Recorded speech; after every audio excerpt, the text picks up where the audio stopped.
Hello students. तो आज के इस वीडियो में हम लोग FST 8 के केमिस्ट्री सॉल्यूशन को देखेंगे। But you should make sure कि आपने ये टेस्ट अभी आज दे दिया हो और इसके जो क्वेश्चन पेपर हैं एज ए PDF फॉर्म या प्रिंट करवा के अपने पास रख लीजिए, ताकि इस वीडियो के बीच बीच में ड्यूरिंग वीडियो आप क्वेश्चन को रेफर करते रहें। ठीक है, मैं क्वेश्चंस यहाँ पे बोलूँगा, आप वहाँ से क्वेश्चन देख लिया कीजिएगा। ठीक है, तो हम सबसे पहले शुरुआत करते हैं क्वेश्चन नंबर 46, जो हमारा केमिस्ट्री का पहला क्वेश्चन था। अगर आप इस क्वेश्चन को एनालाइज किए हो, इस पूरे क्वेश्चन को एनालाइज किए होगे, तो आप देखोगे इनऑर्गेनिक के जितने भी प्रश्न थे बड़े ही आसान थे, वो सारे स्ट्रेट फॉरवर्ड थे। कुछ ही ऐसे आपको क्वेश्चन मिले होंगे जो क्या होंगे, उसमें कॉन्सेप्ट छुपा हो। तो आप क्वेश्चन 46 देखोगे, तो क्वेश्चन 46 क्या है? An element belongs to group 17, it is present in third period and it's atomic number 17. So atomic number, question number 46, atomic number is 17.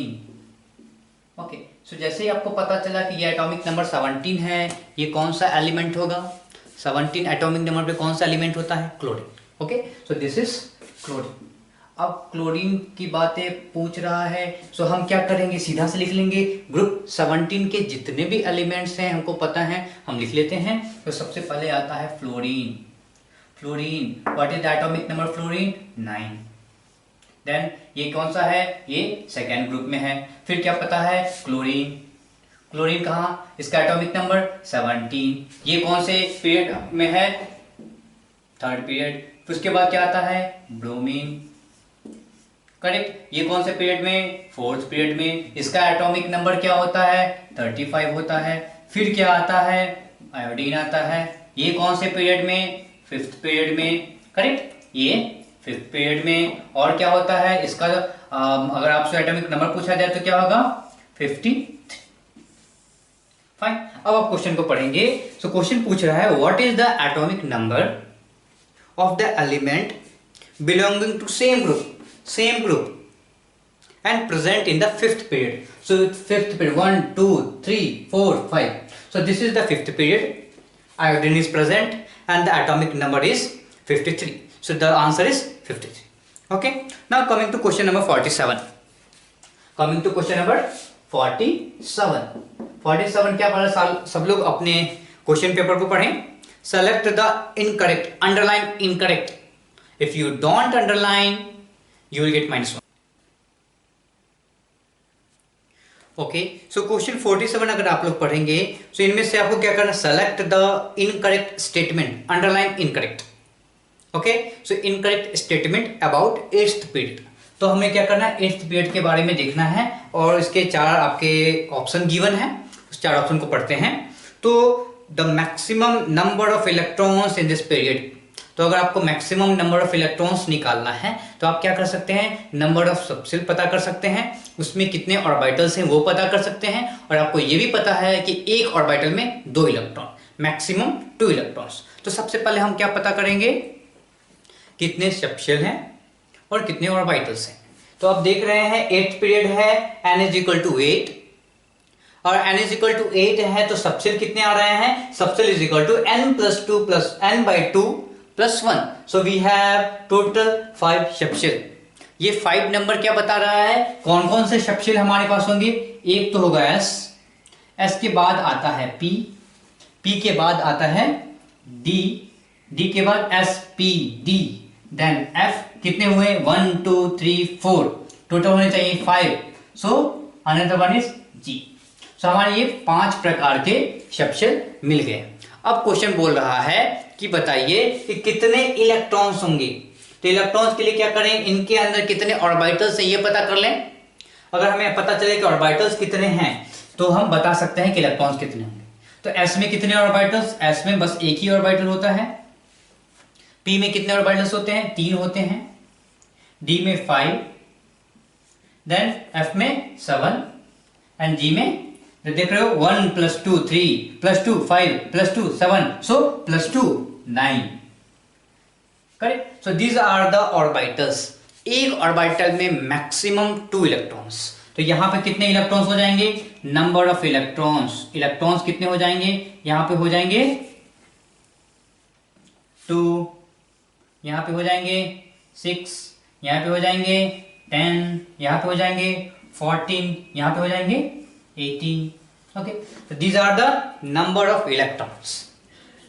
Correct. Now अब आप क्वेश्चन आगे क्वेश्चन को पढ़ेंगे, क्या होगा, the maximum number of elements and electrons की बात कर रहा है, तो सबको ऐड कर दीजिए।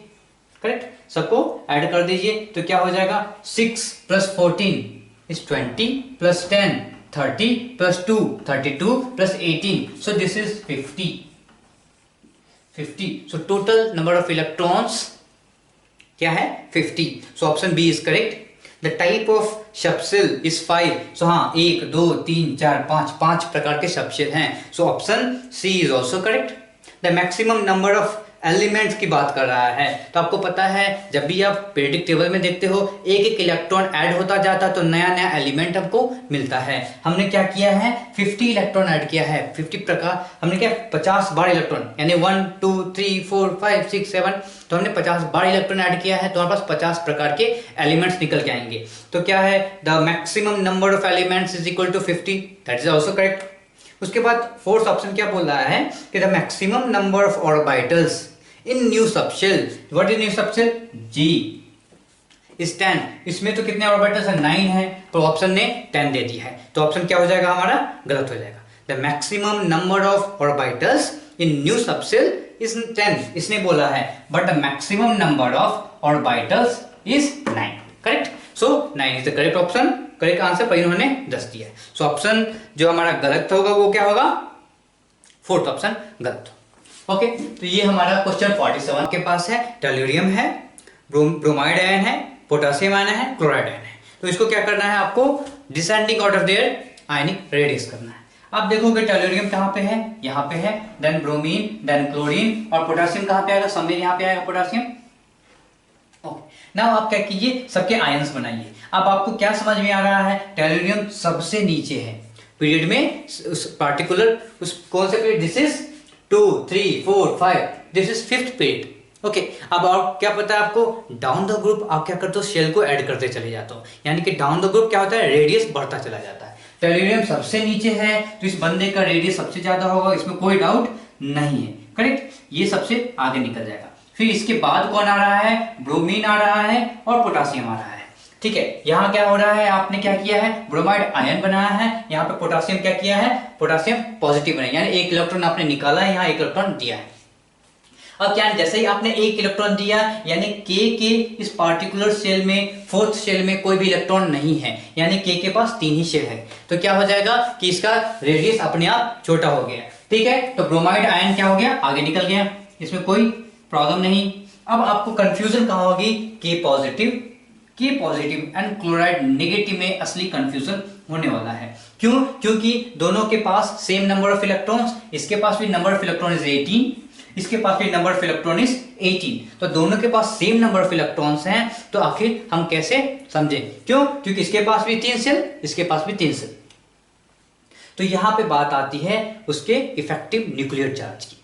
इस क्लोराइड आयन के पास 17 प्रोटॉन है, पर कितने इलेक्ट्रॉन है, 18 इलेक्ट्रॉन है।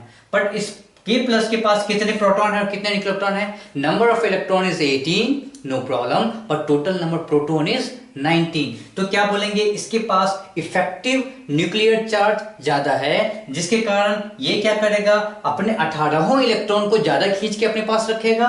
तो ये जो क्लोराइड आयन है, इसके पास 17 प्रोटॉन है, वो उसको खींच के रखने में उतने आसानी से नहीं खींच सकता है, तो ये क्या करेगा, इलेक्ट्रॉन थोड़ा सा दूर चला जाएगा, इलेक्ट्रॉन काफी नजदीक आ जाएगा, जिसके कारण क्या हो जा रहा है, क्लोराइड आयन का जो साइज है वो ज्यादा हो जाएगा आपके पोटेशियम आयन से। ठीक है, असली कंफ्यूजन इन दोनों के साथ ही होती है, वो हमें फिर से समझ लेना चाहिए कि दोनों के पास नंबर ऑफ इलेक्ट्रॉन सेम, दोनों के पास शेल की संख्या सेम, जिसके कारण हम ये बोलते कि दोनों का जो है रेडियस सेम होना चाहिए था। पर ये बंदा क्या है, इसके पास चार्ज जो है, जो अट्रैक्शन पावर है वो ज्यादा है, यानी कि जब चार्ज ज्यादा है तो इलेक्ट्रॉन थोड़ा सा नजदीक चला गया, रेडियस कम हो गया। क्लोरीन का क्या है, क्लोराइड आयन का क्या प्रॉब्लम चल रहा है कि इसके पास क्या है, इसके पास 18 इलेक्ट्रॉन बट 17 प्रोटॉन, तो क्या हो रहा है, उतने आसानी से खींच नहीं पा रहा है, तो वो थोड़ा सा दूर चला गया। इसी क्लोराइड आयन क्या हो जाएगा, पोटेशियम से पहले आ जाए। ठीक है, उसके बाद हम क्वेश्चन नंबर 49 की तरफ बढ़ें।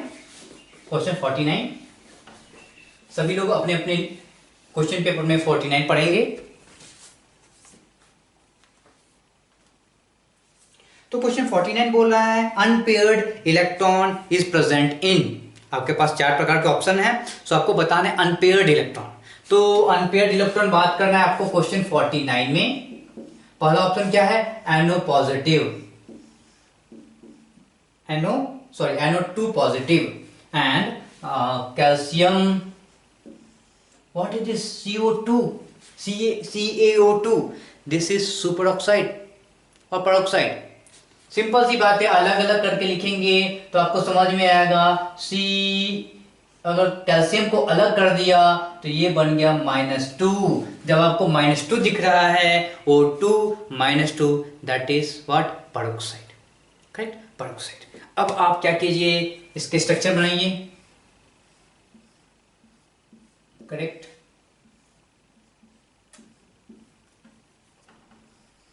पॉजिटिव चार्ज, तो आपको क्या समझ में आ रहा है, 2 + 2 electron, here 4 electron, total 8, no unpaired electron, here 2 + 2 + 2 और 2 इलेक्ट्रॉन इसने दिया, no unpaired electron. Similarly nitrogen पे भी कोई भी अनपेयर्ड इलेक्ट्रॉन नहीं है। सो इस पार्टिकुलर मॉलिक्यूल में NO2 पॉजिटिव में, इस पार्टिकुलर आयन में आपके पास अनपेयर्ड इलेक्ट्रॉन नहीं है।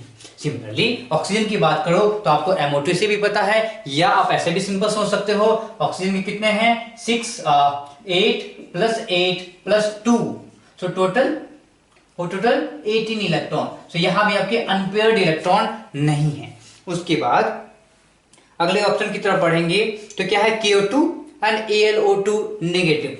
ऑप्शन क्या है, KO2, सो आप ऐसे समझ लो O2 minus, what is this, this is super oxide, this is super oxide. So how many electrons, 8 + 8 + 1, okay, so this one will give you 4 marks. Why? This one is अकेला, okay, ये एक अकेला है, यानी कि ये अकेला है तो इसको पेयर करने के लिए कोई इलेक्ट्रॉन मिला नहीं। सो ओके, सुपर ऑक्साइड में इलेक्ट्रॉन्स क्या होते हैं, अनपेयर्ड होते हैं। सो सुपर ऑक्साइड क्या हो जाएगा, पैरामैग्नेटिक होगा, करेक्ट, कोई कंफ्यूजन नहीं। तो ये क्या है आपका KO2 बोले, या आप ऐसे बोले सुपर ऑक्साइड में एक अनपेयर्ड इलेक्ट्रॉन मिलता है। अब एक KAlO2 की बात करें, KAlO2 क्या है, KAlO2 आप इसको ऐसे लिख सकते हो, AlO2 माइनस, इसके स्ट्रक्चर बनाएंगे तो aluminium double bond and oxygen, तो क्या बनता है, ऐसा बनता है, करेक्ट। तो क्या है, आप देखो ऑक्सीजन के पास 2 + 2 + 2 और यहाँ एक बॉन्ड बना, total 8 electron, no unpaired electron. Similarly यहाँ पे 2 + 2, 2 लोन पेयर और 2 बॉन्ड पेयर, क्या हो गए, टोटल 8 इलेक्ट्रॉन। और एल्यूमिनियम के पास 3 इलेक्ट्रॉन हुआ करते थे, आपको पता है Al+3 बनाता है, और +3 के साथ इसने क्या किया, यहाँ और यहाँ बॉन्ड बनाया, तो क्या हो गया, इसके भी सारे इलेक्ट्रॉन्स पेयर्ड हैं। तो AlO2 नेगेटिव में इलेक्ट्रॉन पेयर नहीं होते हैं, तो आपका ऑप्शन बी भी नहीं होगा। क्यों, क्योंकि इसमें एक के पास क्या है, अनपेयर्ड इलेक्ट्रॉन नहीं है, एक के पास अनपेयर्ड इलेक्ट्रॉन है। ऑप्शन 3 जाए तो KO2 ओनली। सो KO2 ओनली का मतलब है कि ओनली सुपर ऑक्साइड की बात कर रहा है, जो कि हमने अभी अभी देखा है, this super oxide contains 1 unpaired electron, okay. और हम चौथे ऑप्शन को भी देख ही लें, क्यों छोड़ा जाए, CaO2 no unpaired electron, correct. So option 3 is correct. क्यों, क्योंकि हमारे पास सुपर ऑक्साइड है जिसमें एक अनपेयर्ड इलेक्ट्रॉन है, ओके। सो क्वेश्चन 49 आराम से सॉल्व हो गया। क्वेश्चन 49 के बाद हम 50 की तरफ आए।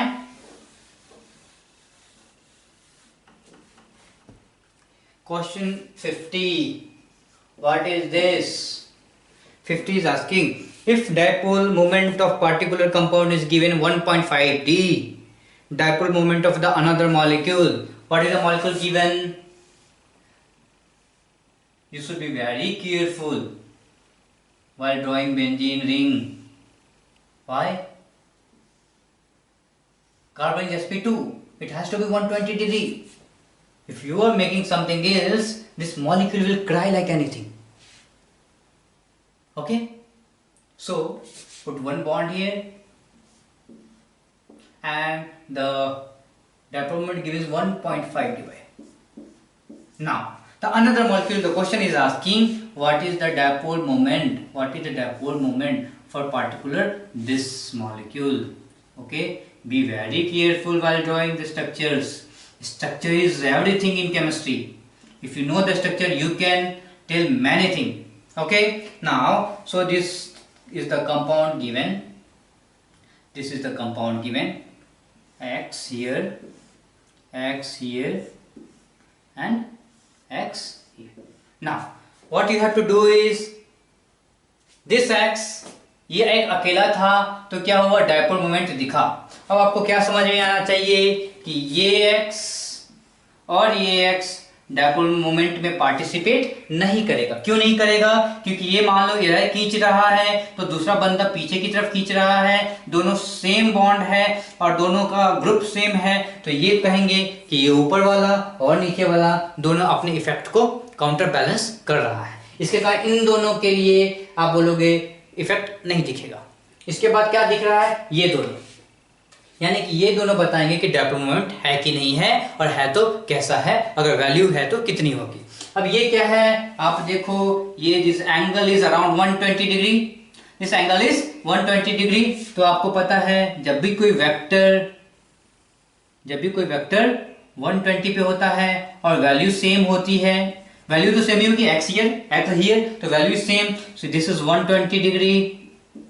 तो क्या पता है आपको, इसके बीच का जो रिजल्टेंट होगा उसकी भी वैल्यू ए आती है। अब कैसे ए आती है आपको फिजिक्स में बताया गया है, फिर भी मैं बता दूं, दिस इज 60 डिग्री, इसका रिजल्टेंट यहाँ इसका हम अगर कंपोनेंट लें, सो this is a cos 60, that is a/2। Similar इसका लें a/2 and that will give you a, correct. तो आप को क्या पता होना चाहिए कि जब भी कोई दो वेक्टर हैं जो 120 डिग्री पे जा रहे हैं और दोनों की मैग्नीट्यूड सेम है, तो जो रिजल्टेंट आएगा उसका भी मैग्नीट्यूड ए ही होगा, सेम ही होगा। ठीक है, क्यों सेम होगा, जो मैंने अभी बताया। यानी कि अगर इसका 1.5 डी था तो इसकी आंसर भी क्या आने वाली है, 1.5 डी ही आएगा। सो आप सर्च कीजिए ऑप्शन में और जल्दी से +4 नंबर ले लीजिए, करेक्ट। क्वेश्चन नंबर 51 हो गया, तो आइए क्वेश्चन नंबर 52 पे। What is this question 52? Which of the following compound has the maximum lattice energy? So 52 के लिए बड़ा आसान तरीका है। लैटिस एनर्जी के लिए आपके पास चार्ज ज्यादा होना चाहिए। जितना ज्यादा चार्ज उतने आसानी से वो एक दूसरे को अपने पास अट्रैक्टिव फोर्स के कारण वो कनेक्ट करके रखेगा। तो सिंपल सी बात है, lattice energy 52, it is 52, yes 52 में क्या करना है आपको, this is 51 52, this is 51, okay, this is 52। 52 में क्या है कि विच of the following compound has the maximum lattice energy. So lattice energy जो होता है वो क्या होता है, लैटिस एनर्जी इज प्रोपोर्शनल होता है charge Q1 into Q2, correct. ये चार्ज के मैग्नीट्यूड, जितना ज्यादा चार्ज होगा लैटिस एनर्जी उतनी ज्यादा होगी, और साइज के इनवर्स में होता है, साइज जितना छोटा लैटिस एनर्जी उतनी ज्यादा। तो सिंपल है, सर्च कीजिए ये कौन सा ऐसा कंपाउंड है जिसमें चार्ज ज्यादा। तो सोडियम और फ्लोरीन की बात करें तो फ्लोराइड में क्या होगा, -1 ओनली, सोडियम में +1, so this will give you 1। Then let us go to option number 2, magnesium fluoride. So have again -1 but magnesium +2, so this will give you 2। But go to option 3, you have Al2O3, oxygen -2, aluminium +3, so this will give 6, very great amount। And if you go to, let us check the option 4, again 3, so this value Q1 into Q2 सबसे ज्यादा किस में आ रहा है, 3 में आ रहा है। सो option 3 आपका क्या हो जाएगा, करेक्ट आंसर हो जाएगा। अभी हमने क्वेश्चन 50 शायद हमसे छूट गया,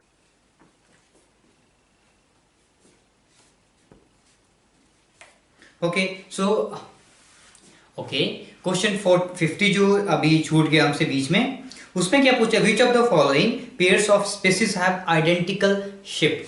तो आइडेंटिकल शेप की बात कर रहा है, तो ऑप्शन ए की देखें, option A is NO2 positive and NO2 negative.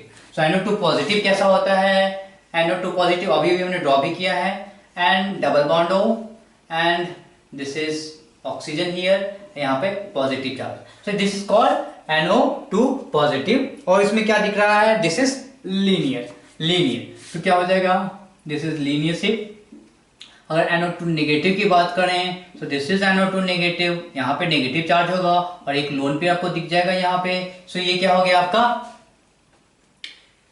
This looks like water और लुक लाइक अमोनिया। ये बेंट शेप है, करेक्ट, बेंट शेप है, इसका मतलब ये वाटर की तरह दिख रहा है, करेक्ट। तो आपको दिख रहा है this is bent, this is linear, दोनों सेम नहीं है। अगला ऑप्शन क्या है, अगला ऑप्शन है PCl5 and BrF5। So PCl5 and BrF5, तो PCl5 कैसा दिखता है, ओके तो P कहां पे होगा, यहां पे बैठा होगा, chlorine at all the corners, एक ऊपर में एंड एक नीचे में, okay, so this is PCl5, this is trigonal bipyramidal. Now we have BrF5, BrF5, so draw कीजिए BrF5 कैसा दिखेगा, this is the square we have, be very specific and very slow while drawing the structures. We have bromine here and fluorine at the corners, one fluorine at the top and one lone pair here. अब इस lone pair के कारण क्या होगा, ये सारे bond क्या होंगे, थोड़े से टिल्ट हो जाएंगे, तो दिस इज डिस्टॉर्ट, इसका क्या होगा, डिस्टॉर्ट हो जाएगा। तो क्या है, दोनों का शेप क्या है, फिर डिफरेंट है। इन्होंने क्या पूछा है, दोनों के शेप सिमिलर होने चाहिए। तो अगले ऑप्शन की तरफ बढ़े, अपना ऑप्शन 3 क्या बोल दिया है, XeF4 and ICl4 negative. So XeF4 कैसा हो जाएगा, XeF4 यानी कि 4 बॉन्ड पेयर 2 लोन पेयर। तो सिंपल सा आप स्क्वायर बनाइए, स्क्वायर प्लेनर स्ट्रक्चर होता है XeF4 का। तो स्क्वायर हमने बनाया, कैसा दिखा, this is the square and in between we have Xe, क्या होगा, और बाकी के जगहों पे क्या होगा, फ्लोरीन होगा, फ्लोरीन एंड फ्लोरीन। उसके बाद 2 लोन पेयर्स होंगे टॉप एंड डाउन, ठीक है, क्यों, ताकि स्टेरिक रिपल्सन जितनी कम हो सके, ठीक है। तो मिनिमाइज करने के लिए क्या होगा, ये आपका दिस इज XeF4। इन दोनों ये क्या चल रहा है, this is square planar molecule. Now अगला हमारा क्या है, ICl4 negative. ICl4 negative same, अगर Xe में 8 इलेक्ट्रॉन, आयोडीन में 7 इलेक्ट्रॉन और क्या है मॉलिक्यूल पे एक एक्स्ट्रा इलेक्ट्रॉन, तो टोटल 8 इलेक्ट्रॉन फिर से हो गए, ठीक है। तो यहाँ पे क्या हो रहा है, 4 बॉन्ड पेयर 2 लोन पेयर। यहाँ पे अगर आप ICl4 की बात कर रहे हो तो अगेन ICl4 में 4 bond pair, total number of electrons कितने हो गए, 12 माइनस 8 4, 4/2 2 लोन पेयर, ठीक है, 2 लोन पेयर यहाँ पे फिर से आ गए। तो इसका स्ट्रक्चर कैसा दिखेगा, ऐसा दिखेगा, सेम, दोनों का स्ट्रक्चर सेम है। अब फिर से मैं बताना चाहूंगा कि मैं कैसे पता करूंगा कि ये दोनों के स्ट्रक्चर सेम होंगे।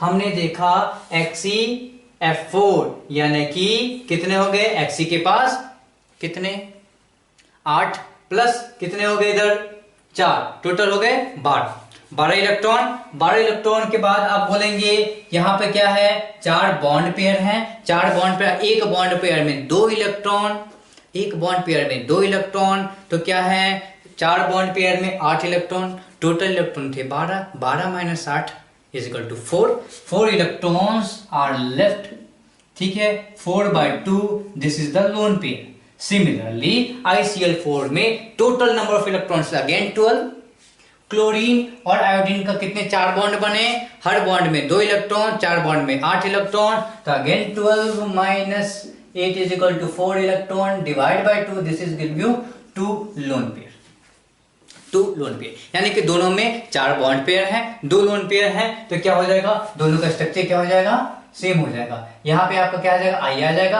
और हर कॉर्नर पे आप क्लोरीन को डाल दीजिए, और ऊपर और नीचे क्या हो जाएगा आपका सेम लोन पेयर हो जाएगा। तो आपको क्या दिख रहा है कि दोनों का जो स्ट्रक्चर है वो सेम है। चौथा ऑप्शन भी देख ही लें, सो TeCl4 एंड XeO4 क्या होता है, सिंपल है, sp3 हाइब्रिडाइज, तो क्या हो जाएगा, ये टेट्राहेड्रल शेप हो जाएगा, okay, what about the TeCl4, क्या वो भी टेट्राहेड्रल होगा? नहीं, दिस इज सीसॉ शेप, यानी कि आप आराम से टेलोरियम के बीच में डालिए और ये बैठने वाला हो गया। क्या? दिस इज TeCl4, तो ये आपका बैठने वाला हो गया। अब आराम से this is the foot, okay, one here, one at that side. अब आराम से यहाँ पे बैठिए और सीसॉ का आनंद लीजिए। Correct, so this is the seesaw shape.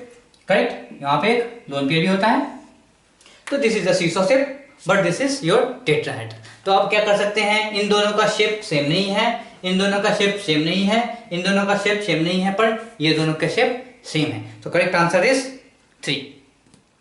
हमने 51 और 52 भी डिस्कस कर लिया है। Coming to question 53।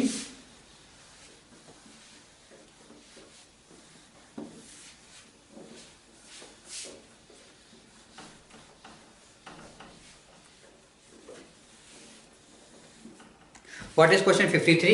Which of the following is dry and permanent bleaching agent? Dry and permanent. So question 53 is saying, asking dry and permanent bleaching agent. Ozone क्या है? Ozone टूटकर क्या देता है? Nascent oxygen plus water, sorry nascent oxygen plus oxygen gas. हाँ, so this is the simple reaction of ozone. ये generally reversible होता है, पर हम लोग को रिवर्सिबल इरिवर्सिबल के चक्कर में भी नहीं पड़ना है और देखना है एग्जैक्टली प्रोडक्ट क्या बन रहा है। So this particular nascent oxygen is, यही होता है जो आपको ब्लीचिंग एक्शन का जो रूट क्रॉस है, ये नेसेंट ऑक्सीजन है। SO2 में क्या हो रहा है? SO2 क्या है? एक टेम्पोररी इफेक्ट दिखाता है, यानी कि ये आपका परमानेंट इफेक्ट नहीं दिखाता है। So SO2 is not the permanent bleaching agent. Fine, coming to H2O2, H2O2 is permanent bleaching agent, but क्या होता है जब H2O2 का रिएक्शन करवा, H2O2 जब टूटता है तो नेसेंट ऑक्सीजन प्लस वाटर देता है। क्वेश्चन पूछ रहा है dry, so underline dry, underline dry, तो आपको पता चलेगा कि H2O2 is not the dry bleaching agent. Similarly, same is true for Cl2. Cl2 के साथ क्या है? Cl2 रिएक्शन करके HCl एंड हाइपोक्लोरस एसिड बनाता है। क्या बनाता है? हाइपोक्लोरस एसिड बनाता है। अब हाइपोक्लोरस पार्टिकुलर जो हाइपोक्लोरस एसिड होता है वो क्या है? अनस्टेबल नहीं है, सॉरी वो स्टेबल नहीं है। HOCl इज नॉट स्टेबल, जिसके कारण क्या है? वो नेसेंट ऑक्सीजन में टूटेगा। तो द मोमेंट वो नेसेंट ऑक्सीजन टूटेगा, यहां भी आपको समझ में आ रहा है कि यहाँ पे वाटर कंटेंट आपके रिएक्शन में आना शुरू हो गया है। तो आपका जो ऑप्शन 3 एंड 4 है, that is not the dry bleaching agent. Option B is not the permanent bleaching agent. Question is asking which one is dry and permanent, so option 1 is the correct. Correct, so ozone is permanent as well as dry bleaching agent. Now coming to question 54, or 54 is saying, the main factor responsible for weak Lewis acidic nature of BF3. So draw the BF3 first. BF3 का structure हम कैसे draw करें? एक plane बनाते हैं, this is the plane, okay, this is the plane we have, और boron को यहाँ पे डाल दें, बीच में बोरोन यहाँ बैठा हुआ है। फ्लोरीन कहाँ पे होगा? Fluorine in between here, one bond, this bond is on the plane, F is here, we can put like this and we can put like this.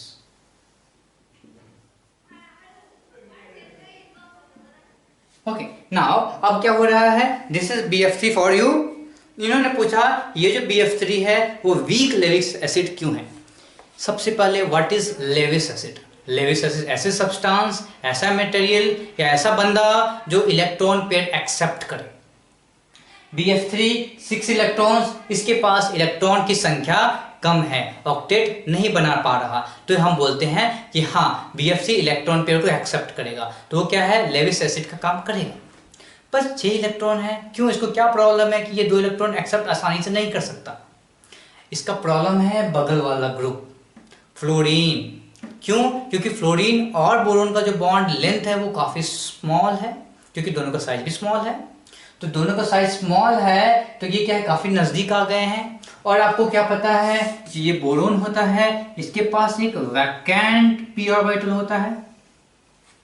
Similarly fluorine है, इसके पास भी p ऑर्बिटल्स होते हैं, पर ये भरा पूरा इंसान है, इसके पास इलेक्ट्रॉन मौजूद है, 2 इलेक्ट्रॉन बचे हुए हैं। ये बगल वाला B बोलता है कि भाई मुझे इलेक्ट्रॉन चाहिए, दूसरा ग्रुप आया था देने के लिए। Acceptor, electron acceptor are called Lewis acid. ये इलेक्ट्रॉन एक्सेप्ट कर लिया और बोरोन बन गया, सॉरी BF3 बन गया लेविस एसिड। पर एक्सटेंट ऑफ इलेक्ट्रॉन एक्सेप्टिंग क्या है, कम हो जाती है। क्यों? क्योंकि बैक बॉन्डिंग हो जाती है। ये बंदा कुछ समय के लिए इलेक्ट्रॉन इसको दे देता है, तो क्या बोलेगा, बोरोन बोलेगा कि भैया कुछ समय के लिए इलेक्ट्रॉन तो मिल गया है, हम रुक जाते हैं। तो एक्सटेंट ऑफ एक्सेप्टिंग इलेक्ट्रॉन क्या हुआ, डिक्रीज हो गया। क्यों डिक्रीज हो गया? क्योंकि बगल वाला इलेक्ट्रॉन उसको दे दिया था, यानी इसे हम क्या बोलते हैं, पाई पाई। सो कौन सा, p ऑर्बिटल, p ऑर्बिटल। सो p पाई बैक बॉन्डिंग के कारण इसका जो इलेक्ट्रॉन लेने की जो एबिलिटी थी, कैपेसिटी थी, वो थोड़ा सा कम हो गया।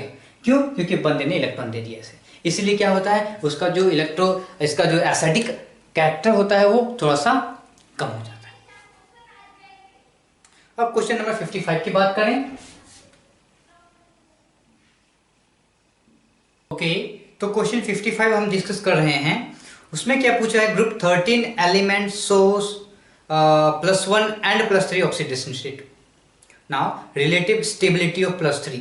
तो सीधी सी बात है, डाउन द ग्रुप नीचे जाने पे क्या होता है, जो हायर ऑक्सीडेशन स्टेट है उसकी स्टेबिलिटी कम होती चली जाती है। ठीक है, तो यानी कि जो भी आपका है थैलियम है, उसका जो +3 होगा वो सबसे कम स्टेबल होगा, और जो आपका बोरोन है उसका +3 होगा वो सबसे ज्यादा स्टेबल होगा। तो सर्च कीजिए ऑप्शन में, boron has to be on the first.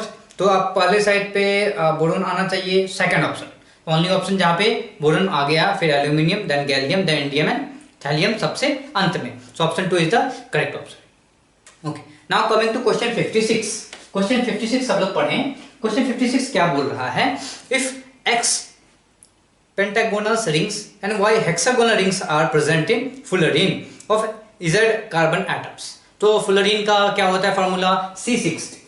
क्या बोलते हैं, C60, correct. So C60 is the formula for the fullerene. Now इन्होंने बोला x pentagonal rings, how many pentagonal rings are there in fullerene? So total number of rings, pentagonal rings are 12.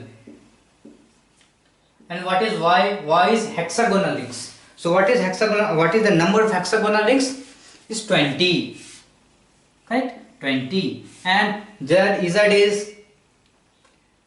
is the number of carbons. So Z is 60.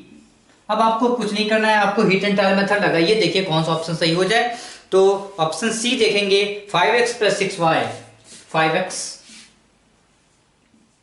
+ 6y is equal to 3z। Correct, 5x यानी कि 12 into 5 is equal to 60, plus 6 into 20 is equal to 120, that is equal to 3 into 60। So या दोनों side क्या आ रहा है, 180 आ रहा है। So option C आपका करेक्ट हो जाएगा। ठीक है, ओके। क्वेश्चन नंबर हम देखेंगे, अगला क्वेश्चन हमारा क्या है, 58, method used to remove temporary hardness. Temporary hardness को हटाने का अच्छा मेथड कौन सा है, यानी कि टेम्पोररी हार्डनेस में क्या होंगे, कार्बोनेट आयन होंगे, और कार्बोनेट आयन को हटाने का, उसको इनसॉल्युबल बना के बाहर निकालने का एक मेथड है, दैट इज क्लार्क्स मेथड। उसमें क्या करते हैं हम लोग, कैल्शियम हाइड्रोक्साइड का यूज करते हैं। कैल्शियम हाइड्रोक्साइड क्या करता है, जितने भी कार्बोनेट्स होते हैं उसको कैल्शियम कार्बोनेट बना देता है, और वो calcium carbonate as a solid insoluble हो जाता है वाटर में, और हम उसको फिल्टर करके बाहर निकाल लेते हैं। ये जो मेथड है, ये जो प्रोसेस है, ये प्रोसेस क्या कहलाता है, क्लार्क्स मेथड कहलाता है। Now question 59, which is false about H2O2। H2O2, so question 59 क्या बोल रहा है, H2O2 की बात कर रहा है, H2O2 की बात कर रहा है। What is the oxidation state of oxygen is -1। Option A, act both as oxidising and reducing. So reducing agent है क्या, ऑक्सीजन कहां से कहा जाता है, -2 to +2 जाता है, यस दिस -1 इसके बीच में है, तो हाँ ये दोनों काम कर सकता है, ये ऑक्सीडाइजिंग भी है और रिड्यूसिंग एजेंट का भी काम कर सकता है। This is pale blue liquid, go to your NCERT text book and find it out. आपको मिलेगा वहां पे कि yes H2O2 is plane blue in its liquid form. Can be oxidised by O3, can be yes. Ozone is greater or you can say ozone is stronger oxidizing agent than H2O2, इसीलिए क्या है ये इसको oxidise कर सकता है। The two OH bond lies in same plane, इसके लिए आपको NCERT text book 11th part 2 part 1 में जाइए, हाइड्रोजन चैप्टर में देखिए, आपको left hand side top corner में दिखेगा, क्या दिखेगा? H2O2 का स्ट्रक्चर। H2O2 का स्ट्रक्चर होता कैसा है? बहुत ही आसान है। Let us draw the vertical plane.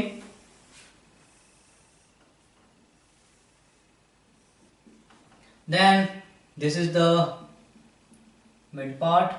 Then let us draw the horizontal plane.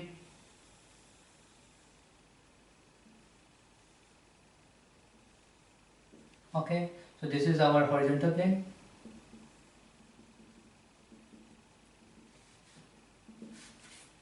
Now, where is oxygen? Oxygen is here. Where is hydrogen? Hydrogen in this. One hydrogen may be in this horizontal plane. Hydrogen is here. Okay, and the another hydrogen will be on this plane, vertical plane. Okay, vertical plane. And this is the O single bond. Oh, this is 149 picometer, very longer bond. That's why very weak. And that's why क्या होता है? ये बहुत ही reactive होता है. You should know this is 149 picometer. You should know everything. 149 picometer. अब क्या है इसको और क्या बोलते हैं? इसको बोलते हैं half closed book like structure. कैसा दिखता है half closed book like structure? This is book का एक cover. Okay, and this is something like this. Okay, so this is आपका बुक है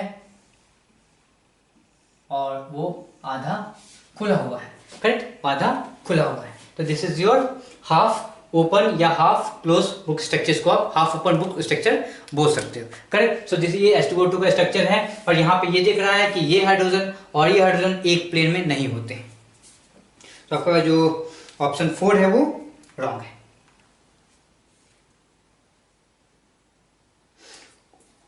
क्वेश्चन 60 देखेंगे, which is correct? H2O2 oxidise Mn+2 in acidic medium. याद कीजिए Mn+2 आप redox में पढ़ चुके हैं, KMnO4 से Mn+2 में चला जाता है। KMnO4 क्या होता है? +7 to +2 H+ में KMnO4 very strong oxidising agent, correct? KMnO4 is very strong oxidising agent in acidic medium, यानी कि रिवर्स रिएक्शन जो आपका H2O2 है वो नहीं कर पाएगा। यानी कि H2O2 को फिर से हम इस चीज को रिपीट करेंगे। क्वेश्चन नंबर 60 को फिर से हम देखेंगे, क्या हुआ है इसमें। क्वेश्चन 60 में बोला है कि H2O2 क्या कर रहा है? H2O2 Mn+2 को ऑक्सीडाइज कर रहा है, करेक्ट? तो ऑक्सीडाइज आपको पता है KMnO4 एक ऑक्सीडाइजिंग एजेंट है, वो बहुत ही स्ट्रॉन्ग ऑक्सीडाइजिंग एजेंट है, किसमें? अपने एसिडिक मीडियम में। तो ये H2O2 की बल की बात नहीं है, ये कि उसको रिवर्स रिएक्शन करके KMnO4 को उस Mn+2 को KMnO4 लेके आए एसिडिक मीडियम में, ठीक है? तो ये ऑप्शन 1 आपका गलत हो जाएगा। Similarly HOCl reduce H2O2 in acidic medium, गलत बात है, क्योंकि HOCl ऑलरेडी अपने आप में अनस्टेबल है, तो ये क्या करेगा? नेसेंट ऑक्सीजन देगा, वो क्या करेगा? उसको ऑक्सीडाइज कर देगा, रिड्यूस नहीं करेगा, ऑक्सीडाइज कर देगा। तो क्या हो जा रहा है कि ऑप्शन 2 भी गलत हो गया। Reaction of KMnO4 with H2O2 in both acidic as well as basic medium will give you oxygen, correct? आपको क्या पता है H2O2 ऑलरेडी O2 में टूट जाता है, पर KMnO4 क्या करेगा? KMnO4 आपका एसिडिक मीडियम में तो ऑक्सीडाइजिंग एजेंट होता ही है, वो बेसिक मीडियम में भी उसमें H2O2 आपका प्रोडक्ट बन के आ जाएगा। सो 60 का करेक्ट आंसर हो जाएगा 3। क्वेश्चन 61 देखेंगे, सब लोग क्वेश्चन नंबर 61 पढ़ेंगे सारे लोग। Out of following how many are aromatic as well as heterocyclic. Heterocyclic यानी कि एक साइकिल में कोई एक एटम कार्बन नहीं होगा, करेक्ट, एक या उससे ज्यादा, यानी कि उसमें एक प्रकार के एटम साइकिल में नहीं होंगे। तो what is first option? First is given glycerol. सबसे इंपॉर्टेंट चीज कि glycerol is not the cyclic compound, तो ये साइक्लिक कंपाउंड ही नहीं है, तो इसको आप हटा देंगे। What is glycerol? 3 carbon 3 oxygen, that is glycerol. यानी कि आपको प्रोपेन में 3 OH डाल दीजिए, that is your glycerol. Then what is question option B, cyclohexanol. Draw the cyclohexanol, draw cyclohexanol.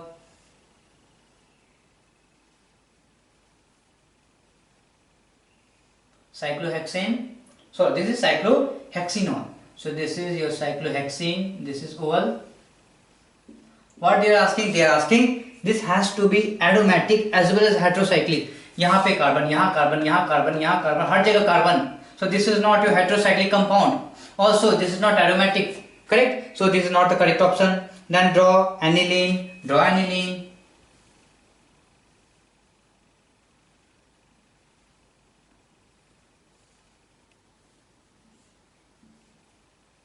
Aniline, so this is aniline, so yes, this is aromatic compound, no doubt this is aromatic compound, but क्या है, ये heterocyclic compound नहीं है, ये हर जगह carbon है, एक ही प्रकार के एटम है, so this is not your heterocyclic compound.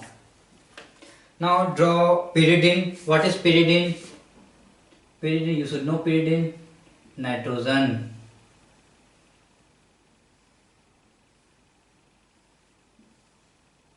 Okay, this is pyridine. So yeah, यहाँ पे क्या है, this is aromatic and what else, ये नाइट्रोजन आ गया है, यानी कि अब हर जगह एक ही प्रकार के एटम नहीं है, carbon carbon nitrogen, so this is heterocyclic compound and this is aromatic too. Now going to question the another option, furan. What is furan? Nitrogen.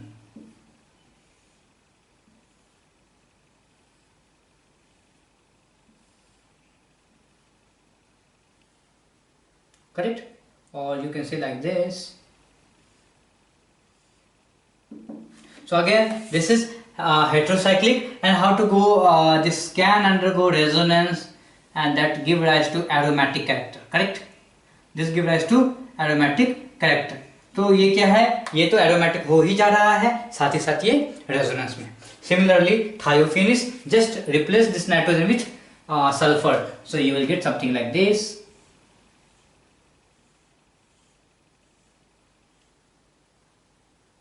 Thiophene. Okay, so this is thiophene, and again this can undergo resonance and give rise to aromatic character. So ये क्या है, 1, 2 और 3 heterocyclic भी है, aromatic compound भी है, so option 3 is the correct option, correct? Okay, so question number 62 देखेंगे. Out of the following how many have same general formula? तो इसमें आपके ऐसे दो ही ऐसे हैं जिसका जनरल फार्मूला सेम है. आप चाहो तो सबको सिंपलर फॉर्म में लिखिए और उसको जनरल फार्मूला को डिराइव कीजिए. मैं सीधा आपको बता दे रहा हूं कि जो 2 हैं वो हैं अल्केन डायोन्स और अल्केन डायोल्स, करेक्ट? सो ये 2 इसके जो जनरल फार्मूला आपको निकल के आता है, दैट इज क्वेश्चन 62. इसके जनरल फार्मूला क्या है, CnH2n-2 and O2. Okay, so this is the general formula for E and F, और यही 2 हैं जिसका सेम जनरल फार्मूला आ रहा है. बाकी सबके जनरल फार्मूला अलग अलग आ रहे हैं. क्यों आ रहे हैं? ऑप्शन में क्या है, अल्केन अल्काइल अल्केनोइड, तो क्या आ जा रहा है इसमें, एक ऑक्सीजन आ रहा है और एक डबल मोड ऑक्सीजन आ रहा है. और उसके बाद ऑप्शन बी में देखो अल्केनोइक एनहाइड्राइड आ रहा है, यानी कि इसमें 3 ऑक्सीजन आ रहा है. ठीक है, तो इस तरीके से आप कर सकते हो. तो ऑप्शन ई और ऑफ एफ है, दोनों का जो जनरल फार्मूला है, this is the general formula for both two. तो हमारे पास क्या आंसर क्या हो जाएंगे, 2 इसके करेक्ट आंसर हो जाएंगे. 63 की बात करें तो 63 में क्या है, IUPAC name of the following compound. तो आईयूपीएसी सबसे आसान क्वेश्चन हो सकता है ये, इसके बस हम स्ट्रक्चर को लिखें जल्दी, सी सी CH3 CH double CH3, then we have C triple bond, then we have CH double bond CH, C double bond O CH3, correct? So what is the functional group here? This is the functional group. और parent chain क्या हो जाएगा, सबसे लंबा वाला लें, सो this is the parent chain, this is the parent chain. Okay, now numbering करना शुरू करें। नंबरिंग कहां से होगा, फंक्शनल ग्रुप को सबसे छोटा नंबर दीजिए। सो फंक्शनल ग्रुप को सबसे छोटा नंबर 1 2 3 4 5 6 7 8, करेक्ट, 8। तो इसका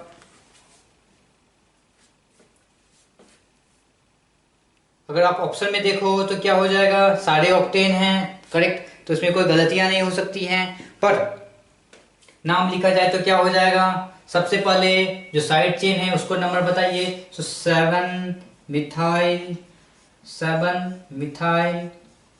उसके बाद क्या हो जाएगा, एल्कीन आएगा या एल्काइन, ये आएगा, एल्कीन पहले आएगा, सो ऑक्ट, तो O has to be small. You have to follow IUPAC nomenclature, very systematic. So CT oct, then what else, we have 3 in, so write 3, write in, correct, then what else, then 5 ein, 5 ein, okay, the moment see Y here you have to drop this E, next 5 ein, then what else, how many on, at 2 we have on, correct, the moment you show O here, drop this E here, correct. So this is the correct nomenclature of this particular compound. Coming to question number 64, what is 64, let us see what is 64.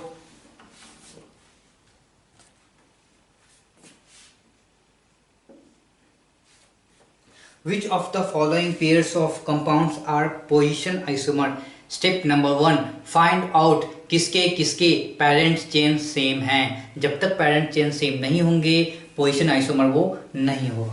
तो क्या है, isobutyl alcohol and tertiary butyl alcohol, तो ये क्या हो जाएगा, isobutyl alcohol tertiary butyl alcohol. So this is the correct option, correct, this is simple correct, पहला option ही सही हो गया। दूसरा ऑप्शन देखेंगे, isopentyl alcohol and neopentyl normal pentyl alcohol.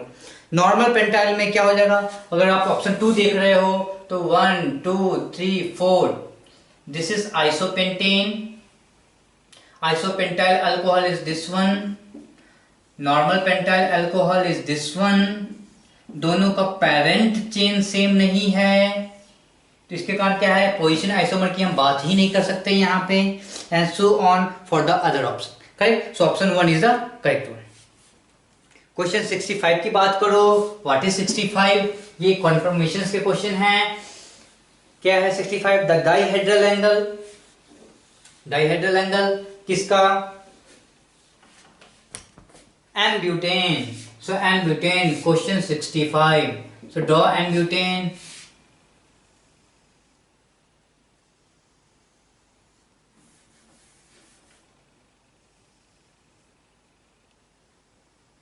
Okay, so this is looks like a good circle. Now this is the atom at the back side, this is the atom front of you. Now क्या कैसे करेंगे इसको, this is bond like this, okay, और जो atom उससे जुड़ा हो, जो बॉन्ड उससे जुड़ा हो वो ये होगा। Which form is the most stable, एंटीफॉर्म। एंटीफॉर्म में क्या होगा, CH3 here, CH3 here and hydrogen here. Now dihedral angle, this is asking between CH3 and CH3, so this is the angle 180, Okay, this is what the question is asking. Question is asking the dihedral angle of the most stable conformation of N-butane. This is the most stable form. This is antiform. This is antiform. So this is the most stable, and after finding the antiform, you see one CH3 is up, one CH3 down, and you can see the angle is 180 degree. Correct? So search for 180 degree. Third is the correct option. Now what is question number 66? 60, which of the following is an ambidentate nucleophile? सो अब देखिए एम्बीडेंटेंट है HSO 3 negative, correct. यहाँ से क्या है, sulphur के पास भी और ऑक्सीजन के पास भी है, दोनों से जा सकता है. Then cyanide ion, cyanide ion का क्या है, C से और नाइट्रोजन दोनों से. सिमिलरली NO2 नेगेटिव, वो नाइट्रोजन से भी अटैक कर सकता है और ऑक्सीजन से भी अटैक कर सकता है. तो तीनों ऑप्शन आपके करेक्ट हो गए. तो 66 all are the correct option. So you will put fourth as your answer. Now an alkane with molecular mass 72 forms only one monochloro-derivative. Monochloro-derivative एक ही होने हैं. The structure of alkane is. तो monochloro-derivative का सीधा सा मतलब है कि अगर सब एक ही बन रहा है, इसका मतलब क्या है कि वहां पे एक ही प्रकार के कार्बन होंगे, डिफरेंट प्रकार के कार्बन नहीं हो सकते हैं. ऑप्शन ए देखें तो option A is, this is 67 we are discussing. Option A is C and C. Okay, draw the axis here. अगर हम ऐसे ड्रॉ करें तो हमें क्या समझ में आएगा, ये कार्बन और ये कार्बन बराबर है, so this is carbon type of A. ये कार्बन और ये कार्बन बराबर, this is carbon type of B, और ये कार्बन अलग है. तो क्या दिख रहा है कि एक क्लोरीन यहाँ के ऐड हो सकता है, वन टाइप ऑफ प्रोडक्ट. एक क्लोरीन यहाँ के ऐड हो सकता है, second type of product, and this will give you the third type. तो ये पार्टिकुलर कंपाउंड हमें क्या मोनोक्लोरो डेरिवेटिव एक प्रकार का नहीं देगा, तीन प्रकार का देगा. So this is not the correct option. Isopentane. So what is isopentane? Draw the isopentane. Just now we have drawn the isopentane here. Let us draw here also. C and one C here. Okay, इसमें कितने प्रकार के carbon हैं? सो ये carbon और ये carbon जुड़े हुए हैं, तो क्या है, this is type of A, correct. Then this is carbon type B, then carbon type C, and this is carbon type D. तो यहाँ पे चार डिफरेंट प्रकार के कार्बन हैं और हर जगह क्लोरीन आके जुड़ सकता है. तो ये चार अलग अलग प्रकार के मोनोक्लोरो डेरिवेटिव देंगे. कैसे? सिंपल, एक क्लोरीन यहाँ जोड़ दीजिए या यहाँ जोड़ दीजिए, एक प्रोडक्ट, दूसरा क्लोरीन यहाँ के जुड़ जाएगा, दूसरा प्रकार का प्रोडक्ट, एंड सो ऑन. तो ये क्या है, जो आपका आइसो कंपाउंड है वो आपका चार डिफरेंट प्रोडक्ट देगा, एक प्रकार का प्रोडक्ट नहीं देगा. अगर आप बात कर रहे हो किसकी, नियो की बात कर रहे हो, नियो कैसा दिखता है, ऐसा दिखता है. Okay, everywhere CH3 is there. Now this carbon and this carbon and this carbon and this carbon all are same, A and A. सारे कार्बन सेम है, कोई कंफ्यूजन नहीं है. और ये जो बीच वाला कार्बन है ऑलरेडी चार बॉन्ड बना चुका है, तो अब क्या है, इसमें क्लोरीन ऐड नहीं कर सकते हैं. चारों कार्बन सेम कैसे हैं, क्या है, यहां से दूर गया एक कार्बन मिला, इधर गया तो एक कार्बन मिला, इधर गया तो एक कार्बन मिला, और इधर गया तो एक कार्बन मिला, यानी चारों कार्बन क्या सिमिलर कार्बन है. तो अब क्या करेंगे, आप क्लोरीन यहां जोड़िए, चाहे यहां जोड़िए, चाहे यहां जोड़िए, चाहे नीचे में जोड़िए, हर जगह क्या है, क्लोरीन, एक क्लोरीन ऐड करने पे आपको सेम ही प्रकार का प्रोडक्ट मिलने वाला है. तो क्या है, जब भी आप नियो पेंटेन की बात करते हो तो वो आपको क्या देगा, एक ही प्रकार का मोनोक्लोरो डेरिवेटिव देगा. करेक्ट. इसे आप लोग देख लो, जल्दी से नोट कर लो.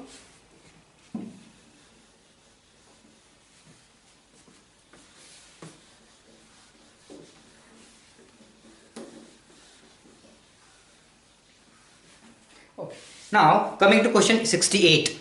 Consider the reaction, the product formed is.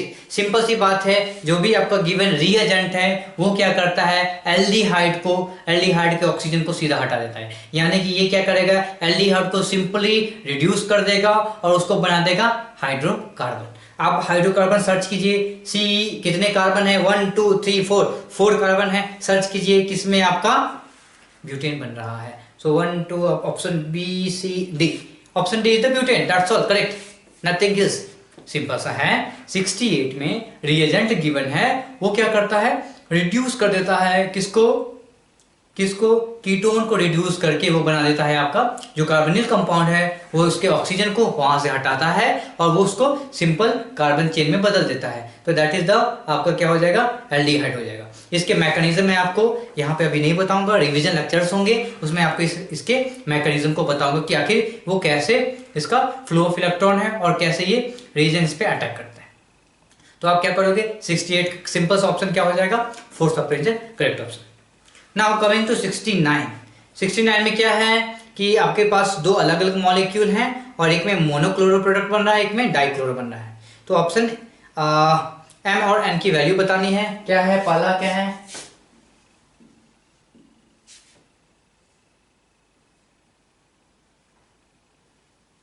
This is compound 1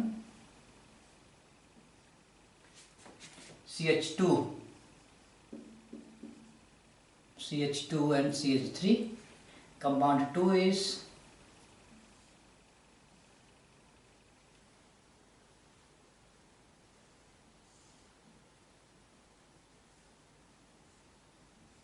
we have CH3 here, we have CH3 here. Okay now वो पूछ रहा है कि इसमें उन्होंने क्या किया, मोनोक्लोरो प्रोडक्ट बनाया। तो आपका काम क्या है, सर्च कीजिए कि कितने प्रकार के यहाँ पे ऐसे दो प्रकार के या एक प्रकार के कार्बन है, जो अभी हमने पिछले क्वेश्चन में किया है। तो कितने प्रकार के कार्बन है वहां पे क्लोरीन ऐड कर दीजिए। तो आप देखेंगे कि एक प्रकार का कार्बन है, ये कार्बन ए है,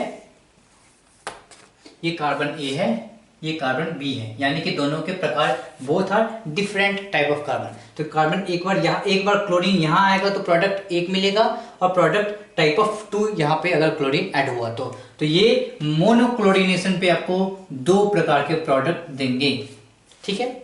सिमिलरली जब आप इसकी बात कर रहे हो, वी हैव CH3 हियर, ये बोला है डाई, यानी कि आपको दो क्लोरीन जोड़ने हैं। तो दो क्लोरीन कहाँ जोड़ सकते हैं, या तो दोनों क्लोरीन आप यहां जोड़ दीजिए, ठीक है। तो क्या बन जाएगा, दोनों क्लोरीन अगर आप यहां जोड़ देंगे Cl प्रोडक्ट एक प्रकार का प्रोडक्ट। या दूसरा क्या हो सकता है, आप क्या कीजिए, यहाँ पे क्लोरीन एक ऊपर जोड़िए और एक क्लोरीन नीचे जोड़िए, तो क्या होगा, एक और प्रोडक्ट बन के आ जाएगा। सो दिस इज 2। दूसरा और कोई एडिशन नहीं कर सकते हैं, करेक्ट। और कोई अलग जगह पे आप क्लोरीन ऐड नहीं कर सकते। HNU की बात कर रहे हैं तो यहाँ पे आप क्लोरीन ऐड कर नहीं पाओगे, आपको साइड चेन में ही करना पड़ेगा। तो क्या है, ये दो प्रकार के प्रोडक्ट दे रहा है, ये भी दो प्रकार के प्रोडक्ट दे रहा है। ऑप्शन सर्च कीजिए, तो the value of MN and R respectively 2,2। सो दोनों का जो वैल्यू है वो क्या होगा, 2 ही हो जाएगा। Coming to question number 70, methoxy ethane. So draw methoxy ethane. What is this CH3 methoxy group and what is this ethane or ethene CH double bond CH2। अब ओजोन लाइसिस कराइए, तो ओजोन लाइसिस कराने पे क्या होगा, यहाँ पे oxygen डालना होता है, ये ऑक्सीजन मैंने यहाँ पे डाला, दोनों साइड ऑक्सीजन आएगा। So this is CH3O, then what is C hydrogen oxygen. Similarly here C double bond O, hydrogen and hydrogen. So what is this? This looks like what? This is your methyl methanoate and this is your methanol, correct? So search for the option methyl methanoate and methanol. So option D is the correct answer. Now 71, which of the following does not represent resonating structure। Simple सी बात है, ऐसे question इसलिए दिए जाते हैं कि इनमें से एक ऑप्शन में आपका क्या होगा, एटम को ही उड़ाकर कहीं और भेज दिया गया होगा। तो याद रखिए, रेजोनेटिंग स्ट्रक्चर में मूवमेंट ऑफ एटम नहीं होता है, मूवमेंट ऑफ एटम नहीं होता है। सर्च कीजिए ऐसा ऑप्शन जिसमें एटम मूव कर रहा हो। तो option 1 is fine, no problem. Option 2 is also fine, option 3 is also fine. Go to option 4, you will see hydrogen दो NH3 पॉजिटिव पे जो एक हाइड्रोजन था वो उड़ के पहुंच गया है ऑक्सीजन पे। आप हाइड्रोजन को नहीं भगा सकते हैं, आप ओनली पाई इलेक्ट्रॉन्स को इधर उधर फेंक सकते हैं, भेज सकते हैं, ठीक है, हाइड्रोजन को नहीं हटा सकते। तो 71 का ऑप्शन कौन सा होगा? फोर्थ होगा। रेजोनेटिंग स्ट्रक्चर में मूवमेंट ऑफ एटम नहीं होता है। ऑप्शन 4 को देखोगे तो हाइड्रोजन क्या हो गया है, नाइट्रोजन से उठ के कहां पहुंच गया है? ऑक्सीजन पे, जो कि रॉन्ग है। Correct. So fourth is not representing resonating structure. Now the correct acidic order आपको कई बार बताया जा चुका होगा, क्लास में भी बताया जा चुका होगा कि जो बेंजोइक एसिड होता है that is 5COOH benzoic acid, ये क्या होता है? pKa given is 4.2। उसके बाद ये acid benzoic acid except formic acid, जितने भी आपके एलिफेटिक एसिड्स होते हैं, एलिफेटिक कार्बोक्सिलिक एसिड, उससे अच्छा और उससे स्ट्रॉन्ग एसिडिक होता है। करेक्ट। तो आप बात करो इसकी HCO, what is this? This is your formic acid, pKa value I'll give you 3.8। और तीसरा क्या है? CH3COH, what is the pKa value? pKa value is equal to 4.8। आपको पता है the less the pKa the strong the acid will be।